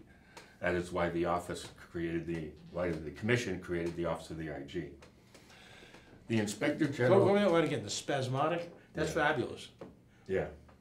If public life relies upon spasmodic outrage to create special commissions to correct the ills of public life, then public life is in dire shape indeed. Well, and that defines Rhode Island. Absolutely. These spasmodic, as I call them, crisis du jour, or collective nervous breakdowns, or outrage porn, or what I call Rhode Island politics is short attention span theater, where the late great Vincent A. Buddy Cianci once talked about vapor stories, where this week's, again, collective nervous breakdown disappears into thin air. Right. It is no longer heard from.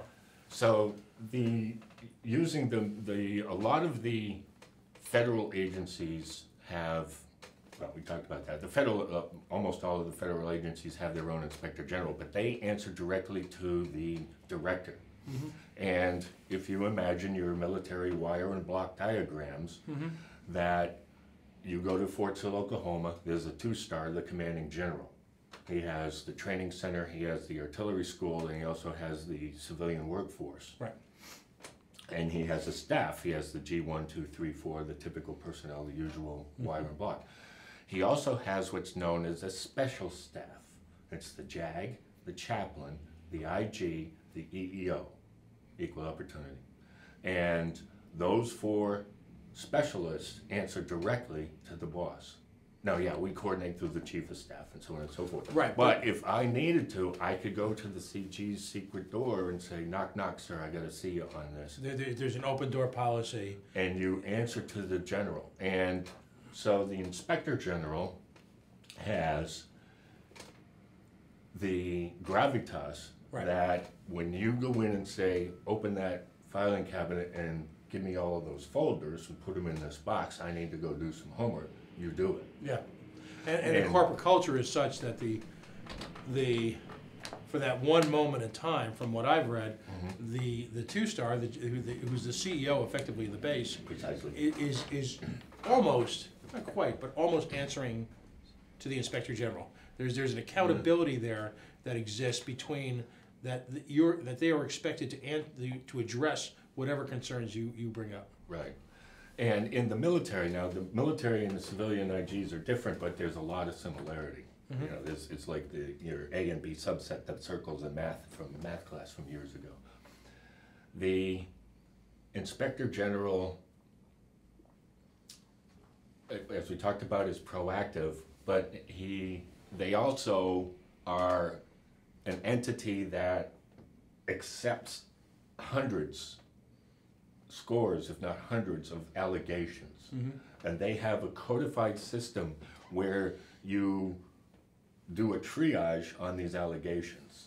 And then some are small potatoes, some don't belong to us. Ooh, these don't sound good. But you need to substantiate the allegations, not prove, substantiate. So there's some legal vernacular, legal process in there. If you have a substantiated allegation, and conceivably if an office of an IG was created in Rhode Island, the initial workload would be large. But then you prioritize and you say, look, this, we're going to investigate something that can potentially return $90 million or $9 million. So you get your workload organized there. You also, and as you get into, as an IG gets into beyond the substantiation of the allegation, they begin an investigation. We're looking at misspent funds somewhere. And if it's because of some old computer problems or because of no commission, no purposeful commission of criminal behavior, then the IG goes and does their thing. Once the IG discovers that there is criminal behavior or potential criminal behavior, they immediately stop and then bundle up what they found and then turn it over to the Attorney General. Right.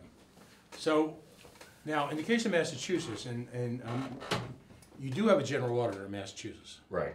In fact, I believe that's Suzanne Bump right now. And so that's distinct from the Inspector General in Massachusetts? Yes. Or they're the same? Okay. So now, what is here in Rhode Island, we have no Inspector General. We have a general auditor. Correct. And my understanding is that's an appointed position, not an elected position, appointed by the General Assembly. Yes. Is there an element of the proverbial, fox watching the henhouse in that position? And that's not to impugn the honesty of the people who've been the auditors. I'm not going down that road. Back in 2015, when I testified at the House Finance Committee, the chair of the Finance Committee at the hearings at the time had accepted a letter from the Attorney General that he was in favor of an Inspector General. He accepted a letter from the Superintendent of the State Police saying they were in favor, but a representative from the Auditor's Office said, no, we're not. And I haven't met with them, I haven't talked with them in detail. I don't imagine we'd have a lot to agree upon. And it's nothing personal, strictly business. Right. I understand that there's an Auditor General. In fact, I've read each of their annual reports for the last 6 years, and they've made scores of recommendations. When they do their annual audit report, the back end has several recommendations on where the state can save money. But see, that's the difference between an auditor and an Inspector General, is that the Auditor General is under the Department of Administration, who then gets into the Chief of Staff, who then, here comes the annual audit report in the governor's inbox. They're gonna read it. So the IG, though, can go, hey, here's a few hot potatoes you need to know about, boss. Right. And now, could the governor make the Auditor General that way here? Yes. I submit to you, and then maybe you ought to have the Auditor General in here as a counterpoint. But the Auditor General and their staff, they can't grow their staff. I mean, they can ask, but they're budgeted and they're not allowed to expand and spend a lot more money to get more people. But as a minimum, on an annual basis, they must double check the budget. They look at the budget as well as the budget analysts, the House or the capital people, the House primarily, put the budget together.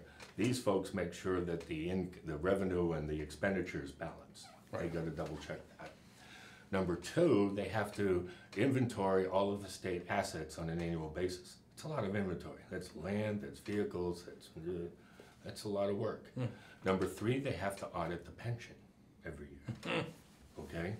Right. And that's not easy, because you got daily values on those things. So you've got to make sure, in one life, that's what I did as a financial advisor. But anyway, so the Auditor General and his staff, they make sure that the left side of the balance sheet equals the right side. Right. They don't have the ability to look at all of the receipts to make sure that those receipts don't go to somebody's brother-in-law's construction company who happens to be sitting up in the Capitol building. They don't have the ability to ferret that out. They probably don't have the time. And if they started mousing around, they would get probably physically thrown out of the office. Whereas once an IG is created, they're in that area between the Auditor General and the Attorney General. And here's a quote from the Mass IG thing again. The Ward Commission noted that the state did have an Attorney General and a state auditor, but it found a vast middle ground between the ability to review all state transactions to a limited degree without the power to investigate, i.e. the auditor, and the power to investigate allegations of fraud on a case-by-case basis, i.e. the Attorney General. Mm-hmm. The Attorney General's office doesn't have enough time or manpower to go down and look for stuff. They need probable cause. Mm-hmm. The IG doesn't go out and beat the bushes looking for probable cause. They have an 800 number and an email inbox, and then people can anonymously go, hey, there's a guy working for the XYZ department that he's home taking naps every afternoon. You and I are old enough to remember the term drop a dime. Yeah, exactly. Exactly. For the millennials who may listen to this someday or in some forward time, dropping a dime, remember, there was something called a payphone. Yes. Where you paid for it for years with a dime. Exactly. You dropped a dime into the payphone and you called and, well, dropped a dime on somebody. So that function does exist. So you're actually taking this from a very, I'll call it a polite role. You're not looking like so many of us do, because some of us are kind of cynical at this point. You're not looking at the Auditor General as a quote-unquote failure. You're looking at the Auditor General's other responsibilities and seeing really not within the line of command that he or she establishes this proactive anti-fraud force, right, anti-fraud reporting force. At the same time, the Attorney General is one to prosecute the crime, but at the same time is not maintaining a vast staff of people who act as a reporting mechanism. So what you're saying is that the military, and in many cases most governmental organizations, create this body which can ferret out and do the surface value reporting on potential conflict of interest, potential crimes, issues, wastes, any one of a number of issues. right. What's been the reaction? Now, you've been at this for a little while now.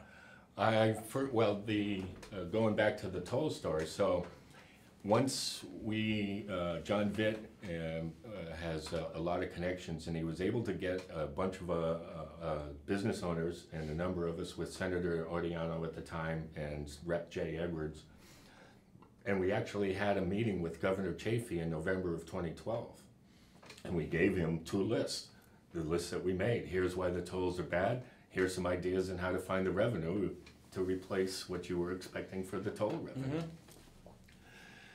And then the spring of 2013 came, and I was asked to testify, well, not asked, I mean, we were all up there in room 35 testifying why the tolls weren't bad. And I basically outlined the recommendations, and at the time, then Rep. Valencia was on the Finance Committee. Mm-hmm. So when he heard me say, create an office of the Inspector General, I didn't know it at the time, but he was the sponsor for the House IG bill that year. Mm-hmm. He, after I testified, came over and introduced himself and said, look, we need to talk, and long story short, he enlisted me to help him, and then also in the spring of 2013, I testified for his IG bill in room 35. And then he did it for 2013 and 14, and then Rep. Dan Riley did it for 2015. Mm-hmm. 2016, there wasn't much stomach for it. It was kind of quiet. And then last year, Rep. Lancia was leading the charge. Right.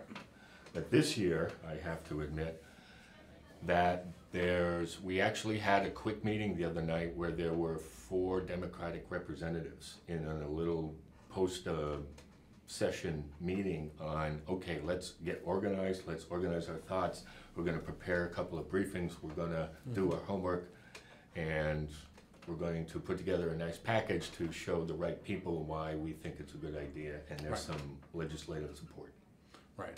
I mean, one need only look at the abuses that were uncovered as part of the legislative grant program under the former House Finance Committee's chairman's watch. to understand the need and how cost effective this could be.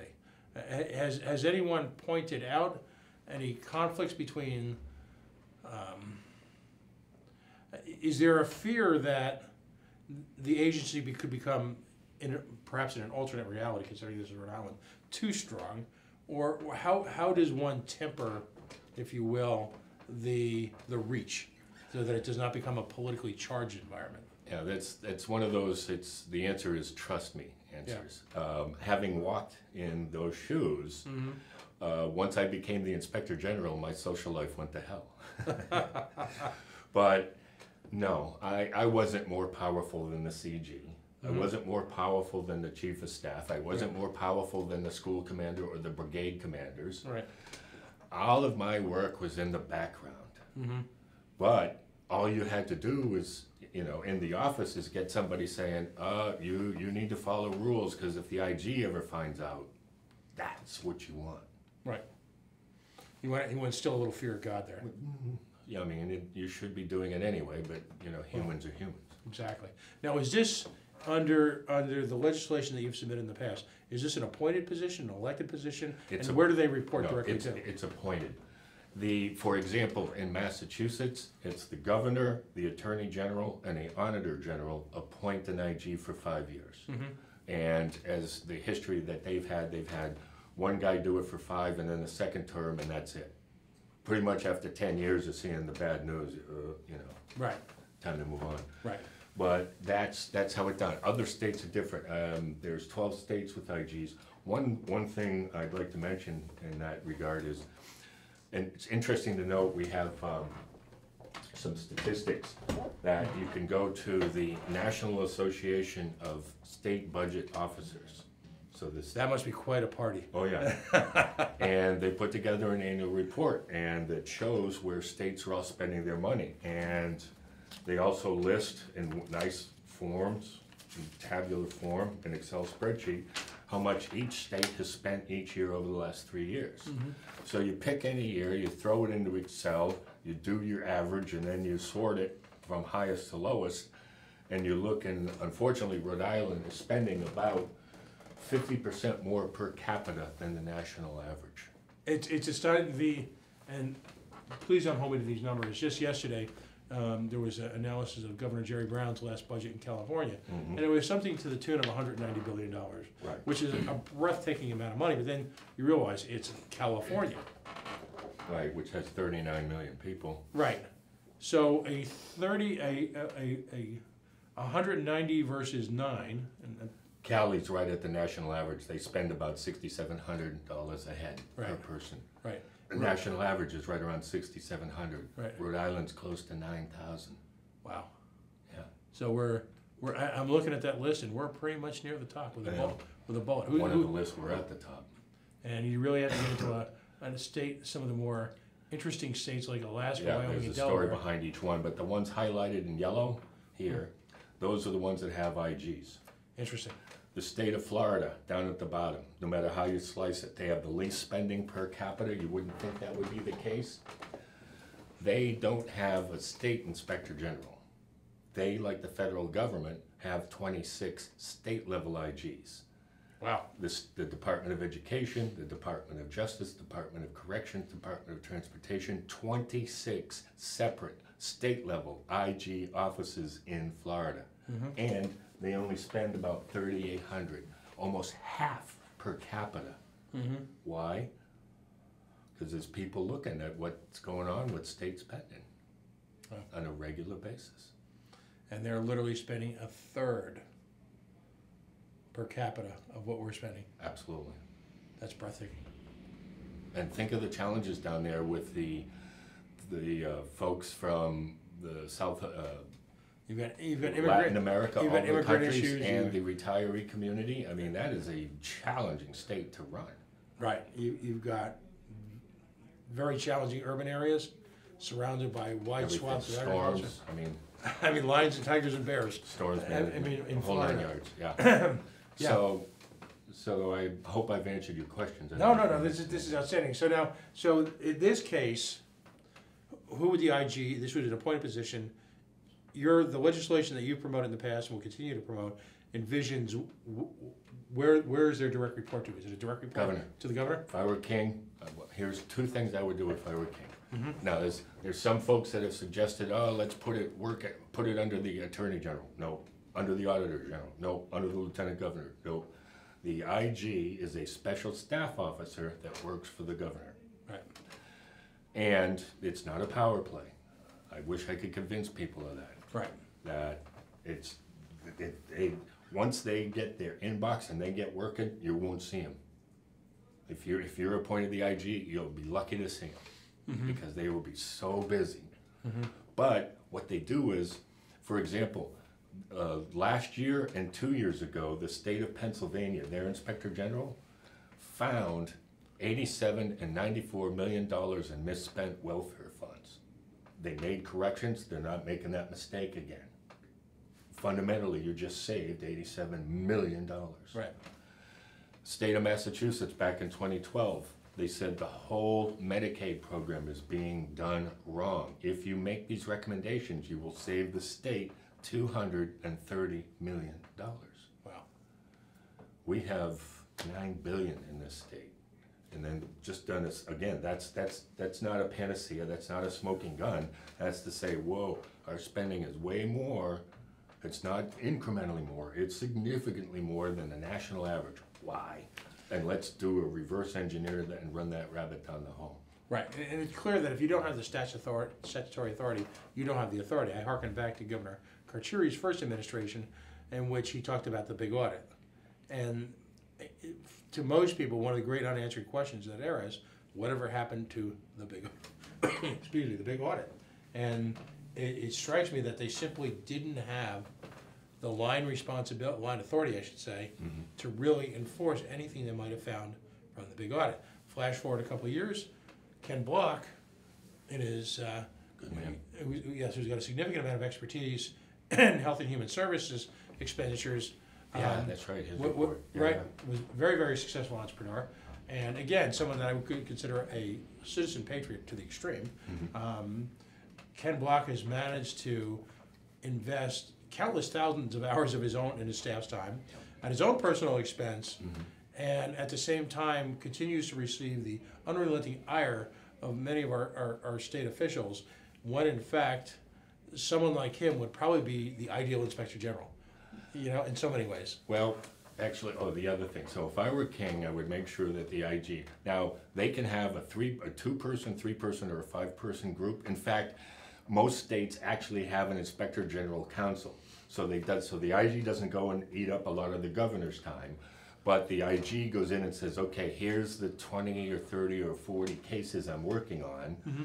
What do you folks think? And then there's kind of like a sanity check. Okay, why don't we change the priorities? Don't bother with that one, and so on. Plus the 12 state IGs can all share information. Hey, they've mm-hmm. got a network. We just did an investigation here. You want some savings? You might want to look over there. Right. We found something new. The second thing I would do for the very first time, let's say it's 5 years term, is I would go find a retired Army general, someone that's used to being, that aura, that personality. Right. Also, that particular general should have been an IG at one time, and they must not come from Rhode Island. They can't know anybody in this state. Oh my God, hired from out of state. The reason being is that the sole purpose of that thought is because that general will set up, establish, and initially operate and groom the way that IG procedures are supposed to be done. So if someone comes in and says, hey IG, I need you to go find some dirt under somebody's fingernails, you chuck them right out of the office, right out the second floor window. Right. Get out of here, we don't do that. Yeah, you're not the opposite. And then that way, someone with enough gravitas that can say, no, that's not how the IG works, get out of here. No, that's an interesting component. One of the challenges in Rhode Island is when public officials are dealing with other public officials, it's not Senator Jones, it's Billy, who I played hockey with at, fill in the name of the high school or college. Well, that's a challenge here in a small state. Yeah. Right, I mean, where you have zero degrees of separation. Right. That's an astonishingly sharp way to look at things. You know, the role of the state police in the state, again, my opinion, not the opinion of my guests, is subtly becoming more politicized. Unfortunately. Yeah. Right. So, which is sad because there were dominant state police leaders They were the standard bearer. who clearly articulated a vision for the state police to be independent. In its current iterations, that seems to have been weakened. It will pass in time. Every things are cyclic. Everything in life is cyclic, ups and downs. So they'll recover. So yeah, and it just remains. They personally have not had a scandal. They've just been caught in the crossfire. Well, and weakened systems because I'm a sales personality, so I'm the last person to speak. Someone like yourself, who's a systemic, who believes in systemic analysis for the sake of systemic analysis, clearly can articulate a vision where that acts as a prohibitive, a fence, an electric fence, if you will, Right. from allowing these type of abominations to occur. And you're not going to get all of them, but quite frankly, when you look at, and I'm just going back, I'm a cynic, but going back from everything from DEPCO to the parking violations bureau scandal, 25 years ago, to the overruns on the bridges that were built, I just go on and on and on. The Commerce Corporation gone mad, loaning money to companies who clearly. Here's a little trivia for you, by the way. There is a transparency website, which I'm going to publish actually on the coalition page, that was created, I believe, during the Chafee administration, where the current status of debt issued by Rhode Island to people, from 38 Studios on to Capco Steel to some successes probably, was updated routinely. Do you know that site has not been updated since before 2014? Wow.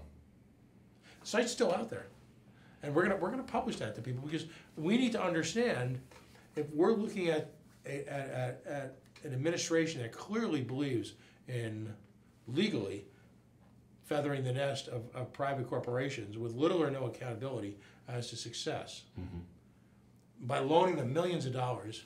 Right now, there is no public analysis of where the currently invested debt stands. There is also little or no post-bonding analysis of where that money has been spent or where that money stands. There's two groups of people who seem to get away with I'll call it a sense of collective amnesia. Weathermen, who, the day after the weather is passed, I love weathermen, but we conveniently forget their miscues. Okay, that's usually in good faith. As a state, I'm a libertarian. In the last run-up, and we're going to discuss this again, in the last General Assembly race where we ran a handful of libertarian candidates, and they did astonishingly well, great candidates. My prior guest was one of them. We advocated for every year at election time, when new bonds were being proposed, a look back, if you will, on the status of the prior 3 elections bonds issues, where they stood, where they'd been spent, a topside analysis as part of the package with a link to a website, the beauty of the web, all right, a link to a website with a really hardcore breakdown of where that money was spent. Because in Rhode Islanders, again, short attention span theater, we approve all these bonds, and I'm someone who pays attention. I couldn't tell you what those bonds were in the last election. Most people couldn't. That all of that is part and parcel of just good business practices. Why people like you need to be in charge of the hen houses that people like me are. that sort of accountability, that there is a I hate to use the term watchdog, but there is a body out there whose existence really is created to simply make existing systems better and to prevent mistakes. Right. You caused the thought. I wanted to underscore this for those that are observing, is the IG does not go on witch hunts, and they do not investigate people. So if an allegation come in that Representative so-and-so is abusing animals at home, right? Sorry, it's not for us to investigate. Right. On the other hand, if there's a flow of funds from a project that... Well, one that Rep. Morgan dug up today, did you see it? Yeah. The original $1 million viaduct contract is now $33 million. Can I quote the late, great Jim Neighbors? Sure. Surprise, Surprise. surprise, Yeah. surprise. Absolutely. The two dirtiest words in government language weren't the ones uttered by our president today or yesterday. Let's not go there. The two dirtiest words are change order. You know, those are words that somehow need to be, if it were all possible, eliminated from the human language being used in conjunction with each other. Right. Change orders are the devil. One thing that I've talked to the representatives about, and hopefully a word will get back to the speaker, is one of the more successful things that I've seen come out of the state capitol, in my mind, in the last, well, say 5-6 years that I've been involved up there, was the infrastructure commission that we had in the fall of 2013. Because we had the initial reaction to the tolls in 2012, the first testimony and the rhubarb was in 2013. Right. And then there was all of that midnight madness that happened the last week of the budget that usually happens, and we ended up with the 10-cent toll, but that was a placeholder. Right. And then we had the infrastructure commission, which met 6 times, 3 reps, 3 senators, and we had a bunch of people testify. I did, Darlington from Turnpike, Mike, trying to blank the previous Right Eye. Right. And Gentleman from Boston. right, and everybody had a chance to put their cards on the table. And one of the things we said was, Mike Lewis. Right. And what he actually came down to that meeting at Scampy's back in 2012, and he gave his side of the story.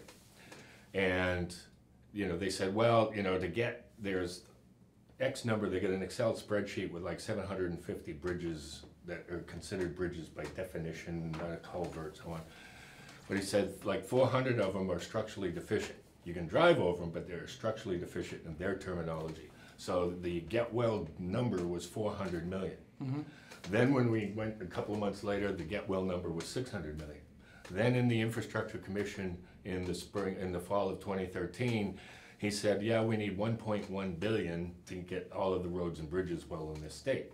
Okay, be that as it may, and that's when kudos still to Senator De Palma, Senator then Odiano, and Rep. Jay Edwards. The 3 of them put together one of the more creative pieces of legislation that came out that said, okay, we're going to take a little bit of here, a little bit of money there. We do have the money in-house, and as long as you create a restricted receipt fund and make sure that those monies are in fact spent on road and bridge maintenance, we do have a solution, and we did it in-house without raising tolls. And that's always been, you know, Bob Lancia has been on the show several times. Yes. Great guy. Yep. Actually, the two of you probably hit it off. Probably. Yes. we're simpatico. Exactly. One of Rep. Lancia's complaints is the notion that for example, we got the infamous 9/11 tax, 911 tax, Yeah. Which doesn't get spent on 911 systems. It's fundamental to and why this is so important.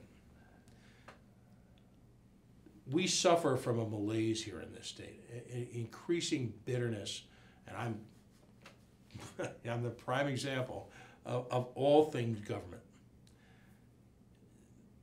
Positions like this, after quite honestly, probably a fairly difficult birthing process, will instill in citizens a bigger sense of trust, a bigger sense of confidence, maybe do away with some of this dark gallows humor that all Rhode Islanders seem to suffer from. That'll be a couple of generations. Right, but at the same time, also as a libertarian, limit the growth of government because, frankly, to me, the question that should always be asked when one of these great ideas comes along from government is that within our purview? Is that within our role? Is that our job? Is financing a baseball stadium part of what government's supposed to be doing? Is financing a game studio? Yeah. I mean, and if those ideas and those issues are addressed by this, we will, you talk about break glass, pull down the emergency hammer. Mm-hmm. You have the potential almost overnight to see an improvement in people's attitude, a trust in the notion that things are being done for the right reason. And that I believe, would be incalculable in repositioning Rhode Island for success moving forward. Incalculable. Right. The IG is you cannot guarantee that they're going to find money, but I'd say the odds are pretty good. And I'm thinking, what's the words now? I'm not a military person, but target-rich environment? Absolutely. And the Brookings Institution actually did a survey of inspectors general at the federal level, and other than the IRS, which collects money for the government, but the IG as an entity has a 13-to-1 return on investment. Right. So for every dollar spent, they find 13. That's a general, it's not a given, but it's a general thing. No, absolutely. And some people, it's interesting, some of the initial knee-jerk reactions, oh, you're going to create more government and it's going to get wrapped up in a bureaucracy. No, the IG doesn't get in the way of legislation. They come in, they say, give me that filing cabinet, that drawer full of folders, we're going to borrow them for a couple of weeks and then we'll bring them back. They don't get in the way. They don't slow anything down.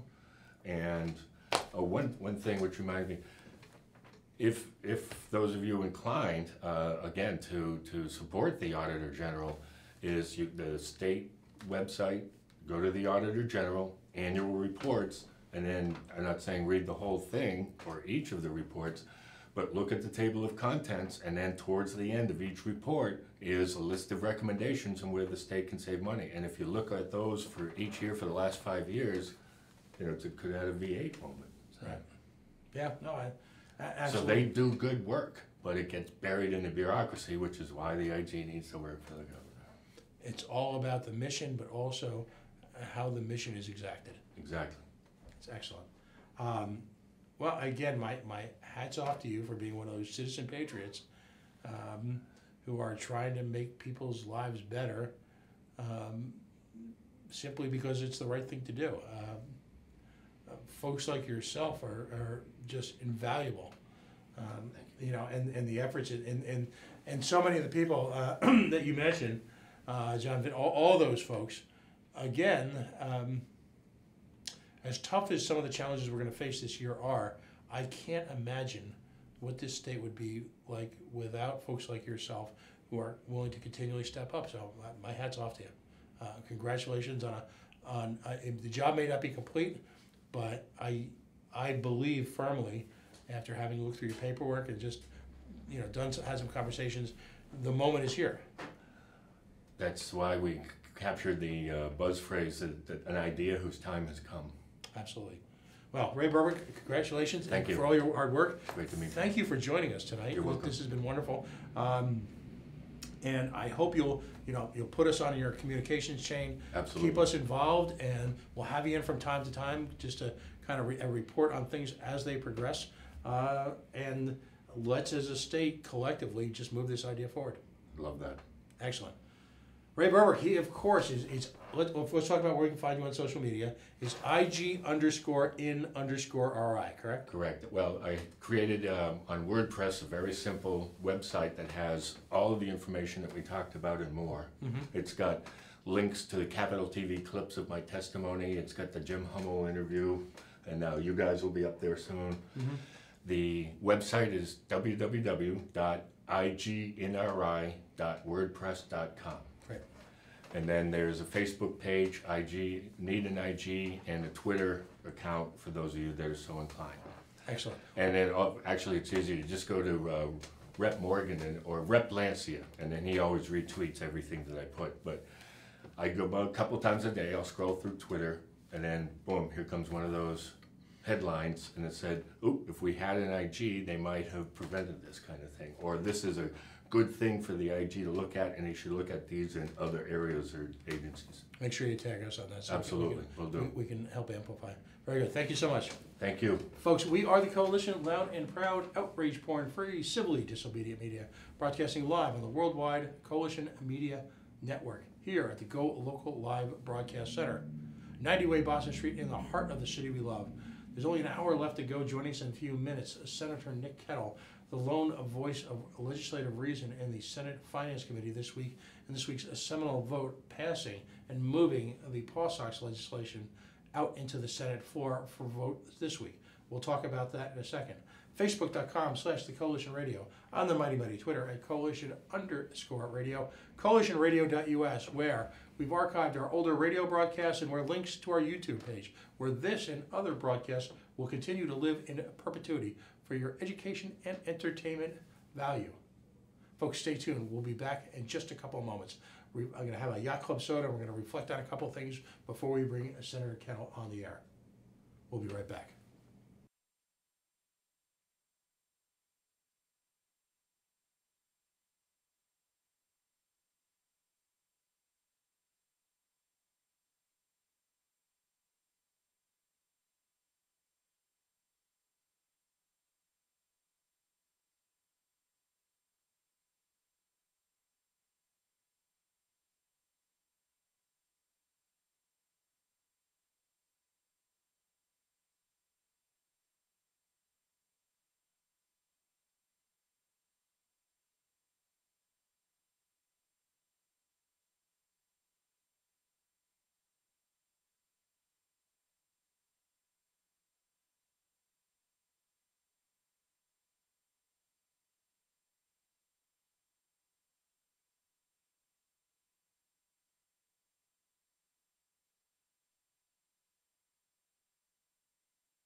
Back.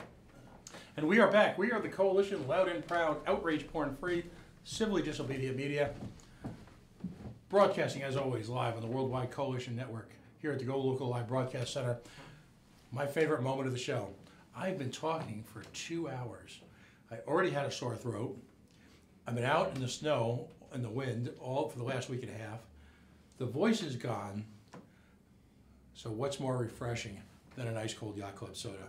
Folks, you're doing your holiday entertaining still. It's cold out, so who would want a cold soda? There is nothing more refreshing. Natural flavors, spring water, none of this high fructose. You don't need a PhD in chemistry to read the ingredients on a Yacht Club soda. It's served at the finest restaurants. Hold on, I gotta take that. This is good. Oh boy. It's served in the finest restaurants in Rhode Island and across southern New England. It can be served at your home too. Listen, we're just 24 hours away from Patriots playoff. So you're probably going to have some friends over. You're probably going to have some drinks, some chips, some appetizers. For those people who choose not to have alcoholic beverages, what are you going to do? You're going to serve this, or you're going to serve this. Show your friends and guests you care, that you want to give them the very, very best, and don't settle for the chemistry set in a plastic bottle. For over 100 years, Yacht Club soda has been Rhode Island's boutique soda. Heck, it was a boutique soda before we even knew we needed boutique sodas. You see all the hipsters coming up with these great flavors and these great sodas. We've got one right here. It's the hometown favorite. It's the official soda of the state of Rhode Island. I didn't know that till recently, and they've recently entered into a significant distribution agreement, so hopefully you're going to see this on supermarket shelves near you. So it's not just a special occasion of soda. If you love to have a nice ice cold crisp soda as a form of refreshment, don't settle. Yacht Club soda. 100 plus years, Rhode Island's official state soda, Rhode Island's official boutique soda. My favorite is sarsaparilla and the root beer. The cola was great this last week, but damn, that's good. I'm going to go with the root beer.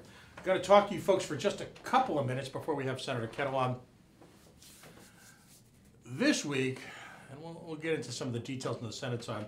This week, of course, we've been treated to the next step in the Paw Sox abomination. Earlier this evening, I guess I was on the air twice. Boy, lucky you guys. On the air twice on the Dan York State of Mind, having a rather challenging few moments with Mr. Tony Pyrus, who is the chief of staff, I guess, occupies some high-level position in Pawtucket. A gentleman, genuinely nice guy.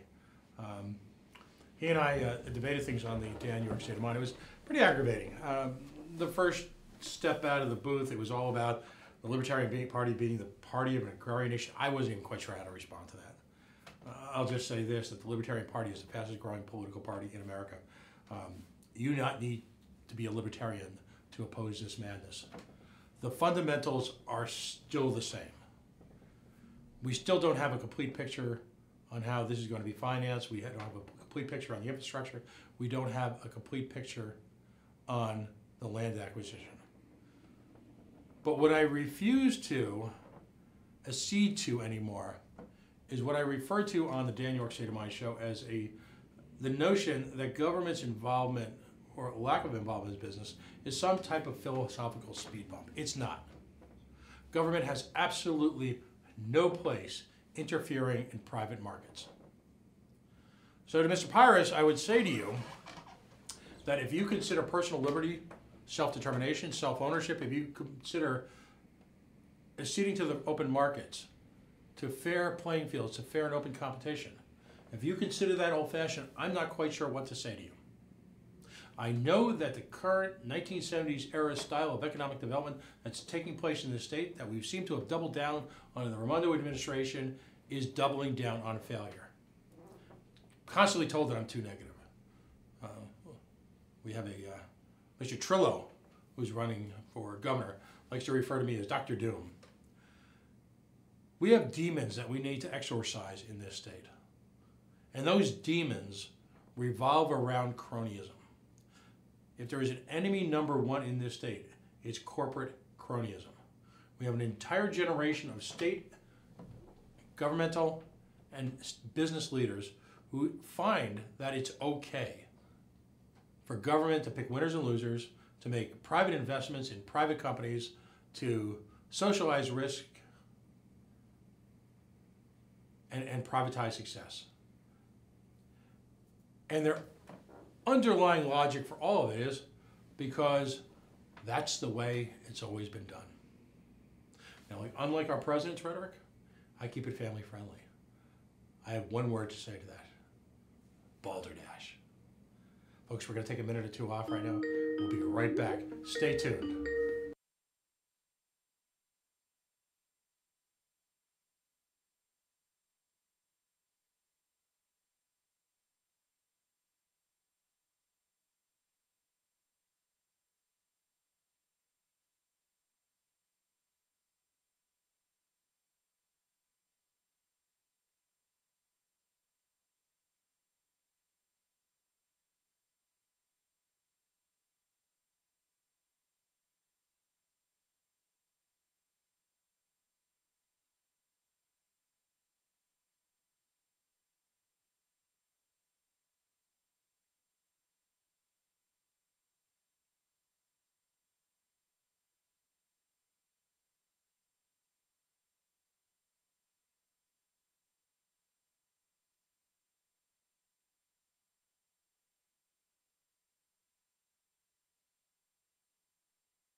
And we are back. We are the Coalition, loud and proud, outrage porn-free, civilly disobedient media, broadcasting live on the Worldwide Coalition Media Network, here at the Go Local Live Broadcast Center, 90 Way Boston Street, in the heart of the city we love, Providence, Rhode Island.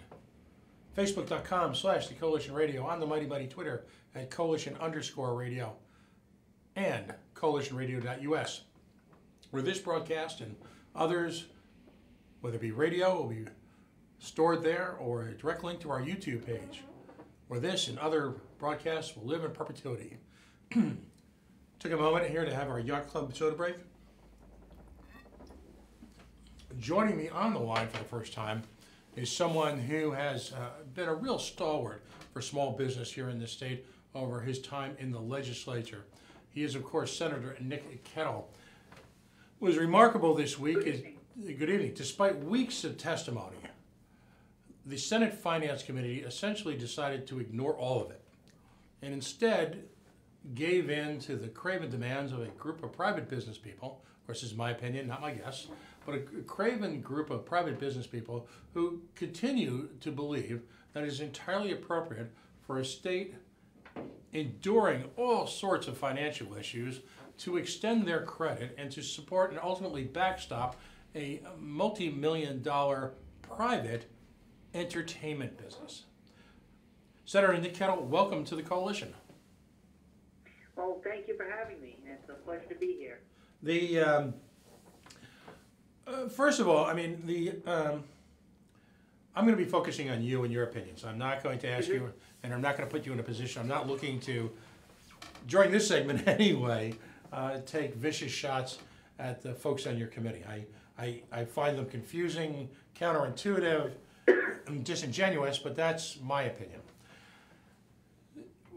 Having listened to the testimony for weeks, what's your impression of this PawSox, this quote unquote, and I use the coalition air quotes, investment? What are your thoughts, and what led you to be the lone vote against this legislation? Well, you know, my time in the legislature, I have been a stalwart to defend the taxpayer. That's been my goal since day number one. And I felt that this was a risky deal. I had some questions in the beginning, but I felt as a good legislator I needed to keep an open mind throughout the process. And we heard numerous hours of testimony. I think as much as when the Finance Committee, I was on the Finance Committee, then when they did pension reform, it was about 30 hours of testimony.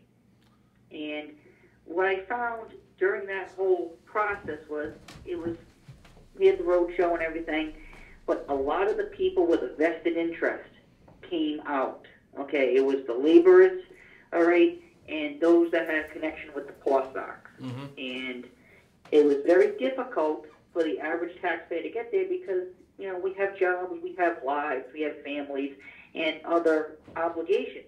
And the taxpayers, you know, the regular people that did show up, they were against it. And for my constituents that I represent, they have communicated with me. They don't want it. You know, they don't want to see the PawSox leave, but at the same point, they don't want to pay for it. And just as you mentioned, this is a private business. Let them, you know, put their own money up for a stadium. If they want it, you know, I think it's a different discussion. If you want to talk about an exit ramp, you know, water line or a street, some type of infrastructure, I think that's a different discussion. But just to hand them, you know, a blank check and, hey, here's $38 million and have a ball with it. You know, these guys are millionaires, billionaires, going to have far bigger bank accounts than me and probably 99% of the people that I represent. So I just felt that this was a very, very risky investment because, number one, if Pawtucket defaults, the rest of the taxpayers in the state are going to be holding the bag. Mm-hmm. And Pawtucket, while not in a perilous financial position, you know, they're not the strongest community out there, much like the rest of the communities in the state. I don't want to single out Pawtucket, but they are going to be depending upon ancillary development to pay back those bonds. And if you look at McCoy Stadium, historically, I mean, this kind of the same thing was supposed to be promised. Oh, it's going to be a catalyst. If you go back to the 30s and 40s, we're going to have all types of things around McCoy Stadium. And what do you have? Nothing. Okay? So now you look at this stadium, they're going to be depending upon that development that's not secured yet, and they don't even have a site that is secured yet. Yeah, they want to put up the Apex building, but that's not a guarantee right now. This could fall through, and if that development does not happen around it, they want to use tax incremental financing, which is another discussion for another day. If that falls through and Pawtucket can't, pay back their bonds, people in Coventry, Exeter, Woonsocket, you name it, are going to be paying, and I don't think those taxpayers are going to be very happy. Do you find it at all disturbing the absence of the significant owners from really any of the public deliberation? I mean, this team is not owned by Larry Lucchino exclusively. There is a wide range of successful Rhode Islanders who have attached their name and their financial interest in the project. As someone who's been intimately involved in the proceedings, I have yet to see them at all. Is that problematical to you? Yeah. It does make you wonder. I did see Mr. Lucchino at a couple of hearings, and to be honest, I didn't really. I knew who he was from when he worked for the Boston Red Sox, but I couldn't even tell you who he was if he walked up to me until I guess he introduced himself the first night. And I know there are several other owners, and they were noticeably absent. For what reason, I don't know. But I mean, if they're going to be putting their money up for this, and they're going to be wanting our money, I'm not sure why they didn't make themselves available. Maybe they just decided to have Mr. Lucchino be the point person. I'm not sure. These individuals, as successful as they are looking for the state to be at risk for tens of millions of dollars. In the city of Pawtucket, who I think you and I agree, Pawtucket's a wonderful city. There's some wonderful people there. And I, quite frankly, think for a reason I'm about to elaborate, their prospects are quite bright. But at a certain point, didn't we learn the lesson from Curt Schilling, not about the financing, but the lack of personal skin in the game? Should these owners, shouldn't they be exhibiting some type of personal guarantee if they're looking to borrow tens of millions of dollars on their behalf? Absolutely. I think I would be a little more comfortable. I'm not saying I would vote for it, but I would be a little more comfortable if they would guarantee if something were to go wrong, that they would pick up the tab. They're obviously very successful business owners. I have nothing wrong with that. Nothing against that. I think you're making money. God bless them. I think that's fantastic. If you looked at the deal as it's structured right now, again, the taxpayers are going to pick that up. And during the testimony, I believe at the URI hearing, the team, there was talk about the International League backing this up, and they have no guarantee. The only thing that the International League guarantees is they're going to field a team. And that doesn't mean the team is going to be in Pawtucket. They could pick up, if a team defaults, it could move to Worcester, and then we're left with this stadium that's empty. So there's not a lot of guarantees, to put it that way, and I didn't see a lot of protections for the taxpayer. The Senate, and I should say the House Republicans formed a study group a couple of years ago, and Bob Lancia, who is a Republican state rep, great guy, he's been on the show several times, likes to point out that his fear is that this is not a 38 studio style investment, that it's actually another convention center. A convention center that continues, as Representative Morgan, and I believe you were involved as well, Study Commission pointed out, continues to be a multi-million-dollar drag on Rhode Island every year. Correct. What are your thoughts on that statement? Yes, I fully agree, and I use that analogy with the Pawtucket Times and the Providence Journal. I didn't print my comments, but that's exactly the point that 38 studios. Yeah, that was the big flashy story. But if you look at the convention center, that to me is a drain on the taxpayers' dollars. Now, believe me, I like going to the convention center. I'll be going to the saltwater fishing show. I get it.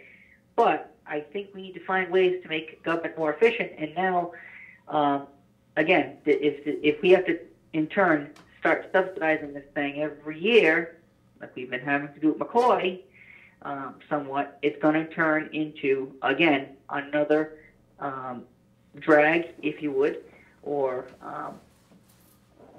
drain on the taxpayer's dime. And I don't think we should be, sending more money down the rabbit hole, if you would. I think we need to be more prudent because, our state has a lot of issues, whether it be schools, roads, you name it, we got it. I talk about Pawtucket's potential because I wonder if you could comment on this. Where I find the deepest irony is that Pawtucket's real growth industry right now that's sort of got some sizzle to it as well as some real economic impact is, of course, the brewery business. Do you find any irony that the one industry that's growing organically in Pawtucket is started to grow in the wake of government reducing regulation, as opposed to the notion that somehow spend it and pray like hell someone shows up kind of approach that we continually take as a state? Do you find irony that the one thing that government got out of the way on seems to be flourishing there? No, I don't. And you referenced the brewery, and I went to the Crooked Current, which is in Pawtucket, and very nice beer. And obviously, when government gets out of the way, it's an amazing thing that the free market works. Right. And I think subsidizing it'll distort the market. And if these private owners put all their own money into this thing, I think they could make something great. And I think they would not have the fear of something going wrong. They would really want to get it right. If they're playing with the taxpayers' money and something goes wrong, these guys can walk away and, they're essentially held harmless. And I think that's obviously wrong. So again, obviously when the government gets out of the way and God forbid, maybe we reduce some taxes, some regulations, it's an amazing thing what the entrepreneurs and small business people can do. I happen to work for a small business every day, so we got to struggle. You got to make payroll. You got to do your taxes. Keep track of the books. Plus, then once you get done with the government, then you actually have to get down to actually producing product for your customers. Right. So there's a lot that goes into it, and unfortunately, the government they don't like to help. We've got up a picture of you as a backdrop up on screen. It's of you marching in a parade with the Pontiac High School band, right? We're marching right behind you. Excellent. It's a great picture. One of my favorite days. No, because it really evokes Rhode Islanders' strength. I mean, in one little picture, you've got a picture of this bucolic community surrounded by people from small town America who all work very, very hard. Many of them without the benefit of government largesse, who've had to find their own way. And in doing so, I've found the nobility in their success. I, like you, am not part of the eat the rich crowd. I find that people who are entrepreneurs, who could, who develop and who innovate products, create wealth, and then reinvest that wealth in community and other people's innovation. That's what creates success in America. That's what creates wealth for people of all capabilities, of all backgrounds. That's the free market at work. Not this notion that we're going to subsidize this business and subsidize that business. Absolutely. You've got the Rhode Island Commerce Corporation seemingly just writing blank checks for everybody. As someone who's in Senate Finance, do you feel that you're being provided enough information at any level for any one of these multi-million-dollar giveaways to analyze this successfully? There's a lot of we've had various hearings on the programs that the Commerce Corporation does, especially during their budget request time when they present their budget for the upcoming year. And to me, there's a lot of obfuscation or confusion, and I think they make it so. I've noticed recently there's been some smaller grants to a small business in my district, one that I'm supportive of the business, not so much the grant, but I think the Travis Family Farm, small farm, started by a 9-year-old girl, and she makes goat milk. So I think that's a great success story. But obviously, I think if we took all the money that the Commerce Corporation doles out and put that into reducing taxes on business, just think of how much money that would put back into the pockets of small business owners. And I had an amendment several years back in the wake of 38 Studios to eliminate what was called the Economic Development Corporation, now called the Commerce Corporation. At the end of the day, they just put lipstick on a pig. It's still the same EDC that gave us Capco Steel, 38 Studios, et cetera, et cetera. Right. I think, they're well-meaning people. They just have a theory of little tax cuts and crumbs. This is part of the governor's economic program.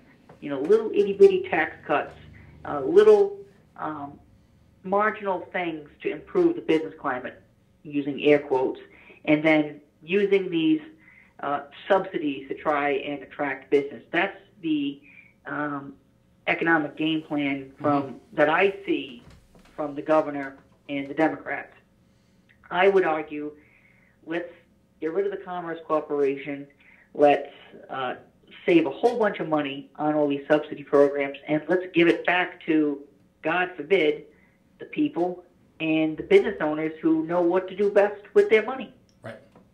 I mean, ultimately, you and I agree, I believe, in the concept of self-ownership and self-determination, and that allowing the free market to operate independently eliminates a lot of these peaks and valleys and allows true innovation to succeed. I've got to wonder, I ran into an episode in Fighting the Stadium where we positioned and we pointed out to the head of the Northern Rhode Island Chamber of Commerce that you're effectively asking, should this stadium be built, small businesses in Northern Rhode Island to essentially pay taxes to help create and help fund their competition. And he literally said publicly in a letter out to his stakeholders that he had no idea what I was talking about, which was appalling on a couple of levels, because that shows just a complete disassociation with fundamental economics. There's a limited amount of money in any economy for entertainment spending. So if the government is propping up a casino and the government is propping up a baseball stadium, how fair is that to the guy who's got a restaurant in North Providence or a restaurant in Cumberland? He's paying for his competition. Do you get where I'm coming from? Is it me? No, I see where you're coming from. Especially with the stadium. You have the Twin River is state run. I also serve on the Lottery Commission as well, and the money for that has been going down as well. I think especially for Powerball and Newport Grand and whatnot. And, that puts the businesses in that area, as you said, at a disadvantage. They don't have that leg up that, other businesses have. And I'll just take, where I work, we've never have received state money. And, if, let's say, somebody, down the road, got, let's say, a $500,000 grant, especially for a company our size, that would go a long way. But again, those types of things put us at a disadvantage, and I don't think it's fair at the end of the day. Absolutely. Well, let's talk about Nick Heddle as senator. It's your first time on our show. We appreciate you taking the time on a Friday night to join us. First of all, let's talk about your district. Give us, if you will, the geography of your district, and what are some of your priorities going into this session, both in terms of new legislation or what you plan on working hard to oppose? Well, so I represent District 21, which is about half of Coventry, all of Foster, all of Situate, and a little bit of West Greenwich. It's a very rural area, and we have a lot of farms, not a lot of street signs, or stoplights, if you would. And the people out here are just great, and I go door to door every couple of years on a 1942 tractor, and it's kind of the talk of the town in Foster. But obviously, very self-reliant people, and we like to keep it rural, and that's one of my main focuses every year. Whether it be legislation from the builders, we have currently right now some green projects, which are not so green, in Western Coventry that are underway that the people are rather upset about because they want to preserve their rural environment. So that's always been one of my issues because we like the farming heritage out here. We want to keep it that way. I've also been past several sessions. One of my main issues in terms of the farming community is the legalization of raw milk. Finally going to be getting a study commission on it. So moving the ball in that direction, we were able to legalize the sale of raw milk cheese a couple of years ago, and now we're trying to get sale of raw milk. Currently, Connecticut allows it, Massachusetts allows it, and it puts our dairy farmers at a disadvantage. A number of people, including myself, like to use raw milk for culinary purposes, or chefs like to use it, and some people prefer to drink it due to the health benefits that they seem to have. So, and it just also as a libertarian, if you would, people should be allowed to eat and drink what they want, provided they're not harming other people, and within reason. So that's always been one of my pet issues, if you would. And obviously, I've always tried to stand up for small business. Again, eliminating it went from the $500 minimum corporate business tax, and now the $400 minimum corporate business tax. But that's just, it's a fee that you have the luxury, if you would, of paying just to be able to do business in the worst state to do business in the country. I think it's an insult to every small business owner out there. And so that's another one of my pet issues. And I also, again, will be introducing legislation to eliminate the tax on veterans' pensions. We're also dealing right now in Coventry with a major sewage issue, sewer crisis, with homeowners paying enormous assessments right now. So looking and trying to combat that issue, it's not a very easy one, if you would. So numerous issues going forward again this session. And again, my main focus is to protect the taxpayers, and that's what I've always tried to stand up for. Do you, by the way, do you support the legalization of hemp growing? Of marijuana, I'm talking about hemp. I have co-sponsored the bill in the past, indicating my support for it on a personal liberty ground is why I support it. That doesn't say I don't have concerns, about youth using it, people using it, just making it more accessible to the public. I have concerns about, but again, people are doing it now. So, at the end of the day, I'm going to co-sponsor the legislation again to legalize it. But, I do obviously have concerns about, obviously legalizing marijuana. I mean, it's not one of those black and white issues, if you would. No. Now, you and I need to have a conversation about that. That'd be great. Clearly, as a libertarian, I support the legalization. I was actually asking more about the hemp product. It would seem like Rhode Island, particularly your district, would be just benefit greatly from being able to use hemp as a cash crop.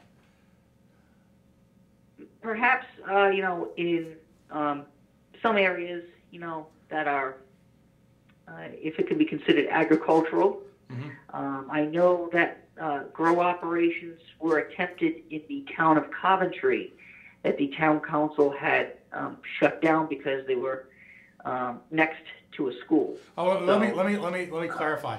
I'm not talking about marijuana. I'm actually talking about the Right, I understand. hemp is a hemp is the non-controlled substance side, if you will, of marijuana. The hemp plant itself, which has got a lot of commercial grade applications. Maybe that's something we should talk about offline, and we can get into. I'm not really focusing on marijuana at this point. I understand. Yeah. I understand. Do you now? Of course, I've got to ask you. You know, it's that time of the year, so I got to put you on the spot. Do you anticipate running for re-election? Yes, I do anticipate running for re-election, and it's up to the people of District 21 if they want me back, and I'll try to work as hard as I can to win their confidence again. But it'll be up to them in November, and I just go out there and try to pound the pavement and talk to as many people as I can, and it's going to be up to them and whatever the opposition throws at me. What issues do you sense are going to loom large, both in both houses of the General Assembly for this election? What's your sense of your district, which obviously is a very made up of a very different lifestyle than, say, the district of where I'm sitting right now on downtown Providence, or for, say, someone from Pawtucket. But what issues loom large with your constituents? Well, obviously, and you pointed out, District 21 is different as opposed to, Pawtucket. And I have this conversation with my colleagues, all the time. They respect me for my views because they recognize that I have a job to do, and the constituency that I represent is different than the constituency of, let's say, Pawtucket. 60% or nearly 60% of the people in District 21 supported and voted for President Trump. So obviously that is very different compared to the east side of Providence. Right. In terms of my district, obviously the Paw Sox is going to be looming large. Illegal immigration, you sometimes hear about, going door to door. Second Amendment and keeping it rural. That's big. And our rural farming heritage that people out here have come to enjoy and expect, and they basically they want to be left alone. And I live out in Green, and I can't blame the people. We just want to be left alone, and so obviously those are what I sense have been issues over the years that have, and you have the issues that go on, once a cycle. That might be hot for that cycle. Last time it was the tolls. I don't think we're going to hear too much about the tolls. This time I could be wrong. When I go door to door, I don't like to preach to the people. I always want to hear from them because I am their representative in the Senate. So I always want to ask them if they have any concerns, if they have any questions, and what their issues and viewpoints are. And I try to serve as their conduit to the government. Mm-hmm. Do you feel that people like Dan York, for example, will posit on his show. And by the way, I'm the one media guy who doesn't mind talking about other people and other people's shows. Rhode Island's got a lot of places, a lot of different things that you can watch or listen to, and I tell people to embrace whatever it is they enjoy. But Dan York will maintain quite publicly that, and has challenged me on several occasions, that if in fact the Paw Sox Stadium goes through, that people will forget, and that there will be no government, electoral consequences to those people who support it. What's your take on that? I mean, just how angry are people in Rhode Island about issues like this? That's an interesting point that Dan has made. You go back and look at the tolls. I don't think, even in regards to the Paw Sox, the tolls, I think I got the most emails about ever. Okay, and it was 99.9% I can't, that's not scientific, but I mean, it was dead set no. I mean, it was unbelievable the amount of emails and phone calls and Facebook, and I don't tweet much, so I don't really I look at Twitter, but I don't really do much on it. And it was unbelievable. And yet, at the next election, the person who owned the toll issue, Senator John Pagliarini, my friend, ends up getting defeated. And also Mike Marcello from Situate. He voted against the tolls. He ends up getting defeated. Of course, he was replaced by my friend Robert Quattrochi, who was also against the tolls. So it's very interesting dynamic. Now, I'm sure there are some districts out there, let's say in Pawtucket, especially for the Pawtucket issue, that if you go against this, you're probably not going to get reelected. And I don't blame the mayor of Pawtucket and the Pawtucket delegation, because I think, my opinion anyway, is they feel they're doing what they think is right for the constituents they represent. You know, the Paw Sox, they own the Paw Sox. You know, that's a part of pride for their city. So they feel they need to do anything they can to keep the Paw Sox in their city. And I can sympathize with that, and I can understand where they're coming from. And I'm sure there are some districts out there that didn't care about the tolls, and you know, they're just different constituencies. But I can tell you from out here, I would not take the chance of voting for the Paw Sox. Number one, I don't agree with it, but number two, just the reaction I have from the constituents I represent, they don't want it. And I talked to Senator Elaine Morgan. She's against it, and she's heard the same thing from her constituents. So I think it does depend upon the district. The best thing, if people want to affect their representatives, is to get a hold of them. Right. Okay? And, you know, Senator Chacon said it on the floor perfectly. You know, he voted for the tolls, and he said, look, I got, 8 phone calls or whatever, and 2 of them were against. And you know what? And I don't know what the exact number, but it was a very low number. And he's probably right. He probably has a lot of people in his district that, didn't really care about the tolls, or they were for the tolls because, I don't know what the situation would be. But if the people are that upset, they need to get a hold of their representatives, and they need to hold them accountable. Right. No, what I found intriguing, and I'm not looking for a comment on that because I'm not trying to pit you against your fellow state senators. Yep. To me, Mr. 70s, who replaced your friend in part of the Senate seat, someone who is self-described as a political progressive, for him to support the Paw Sox subsidies, I found intriguing. It's not in his district. Yeah. Confusing is probably a better word. Yeah, I don't want to speak for Senator 70. I will say that this issue in terms of the Paw Sox, I think it cuts across the political divide. You have, even just in our caucus, you have, the Libertarians, you got, kind of the moderate Rockefeller Republicans, and you have, maybe some Tea Party elements that are against it. And then you look at the Senate as a whole, or the legislature as a whole, you have some progressives that are against it. You have some conservative Democrats, that are against it. So, and mind you, for Tuesday, I will just say, they need a 2/3 majority in order to pass the bill. So it'll be very interesting to see if they can cobble together the 2/3 that is needed. Mm-hmm. They might be able to do it, but it could be close. Wow. Can I ask you how you plan on voting on Tuesday? Well, I think that's a given. I'm voting no. Just wanted to put you on the record. Well, Senator Kendall, first of all, thank you so much for joining us tonight. It's good to finally have you in. Thank you for having me. I would love to have you in studio at some point.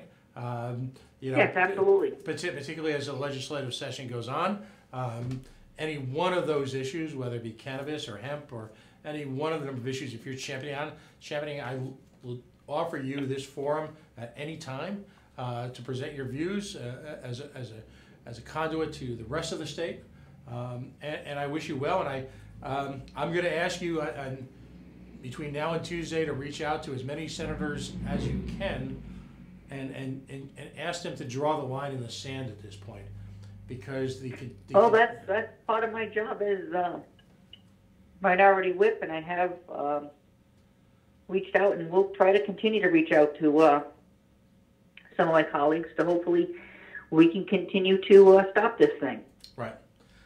Personally, I don't know if it'll ever end until either A, there's new ownership, or B, the team, and I hope they don't leave, but the team finally goes elsewhere where they can buy their way. But I'm just going to ask you one last question.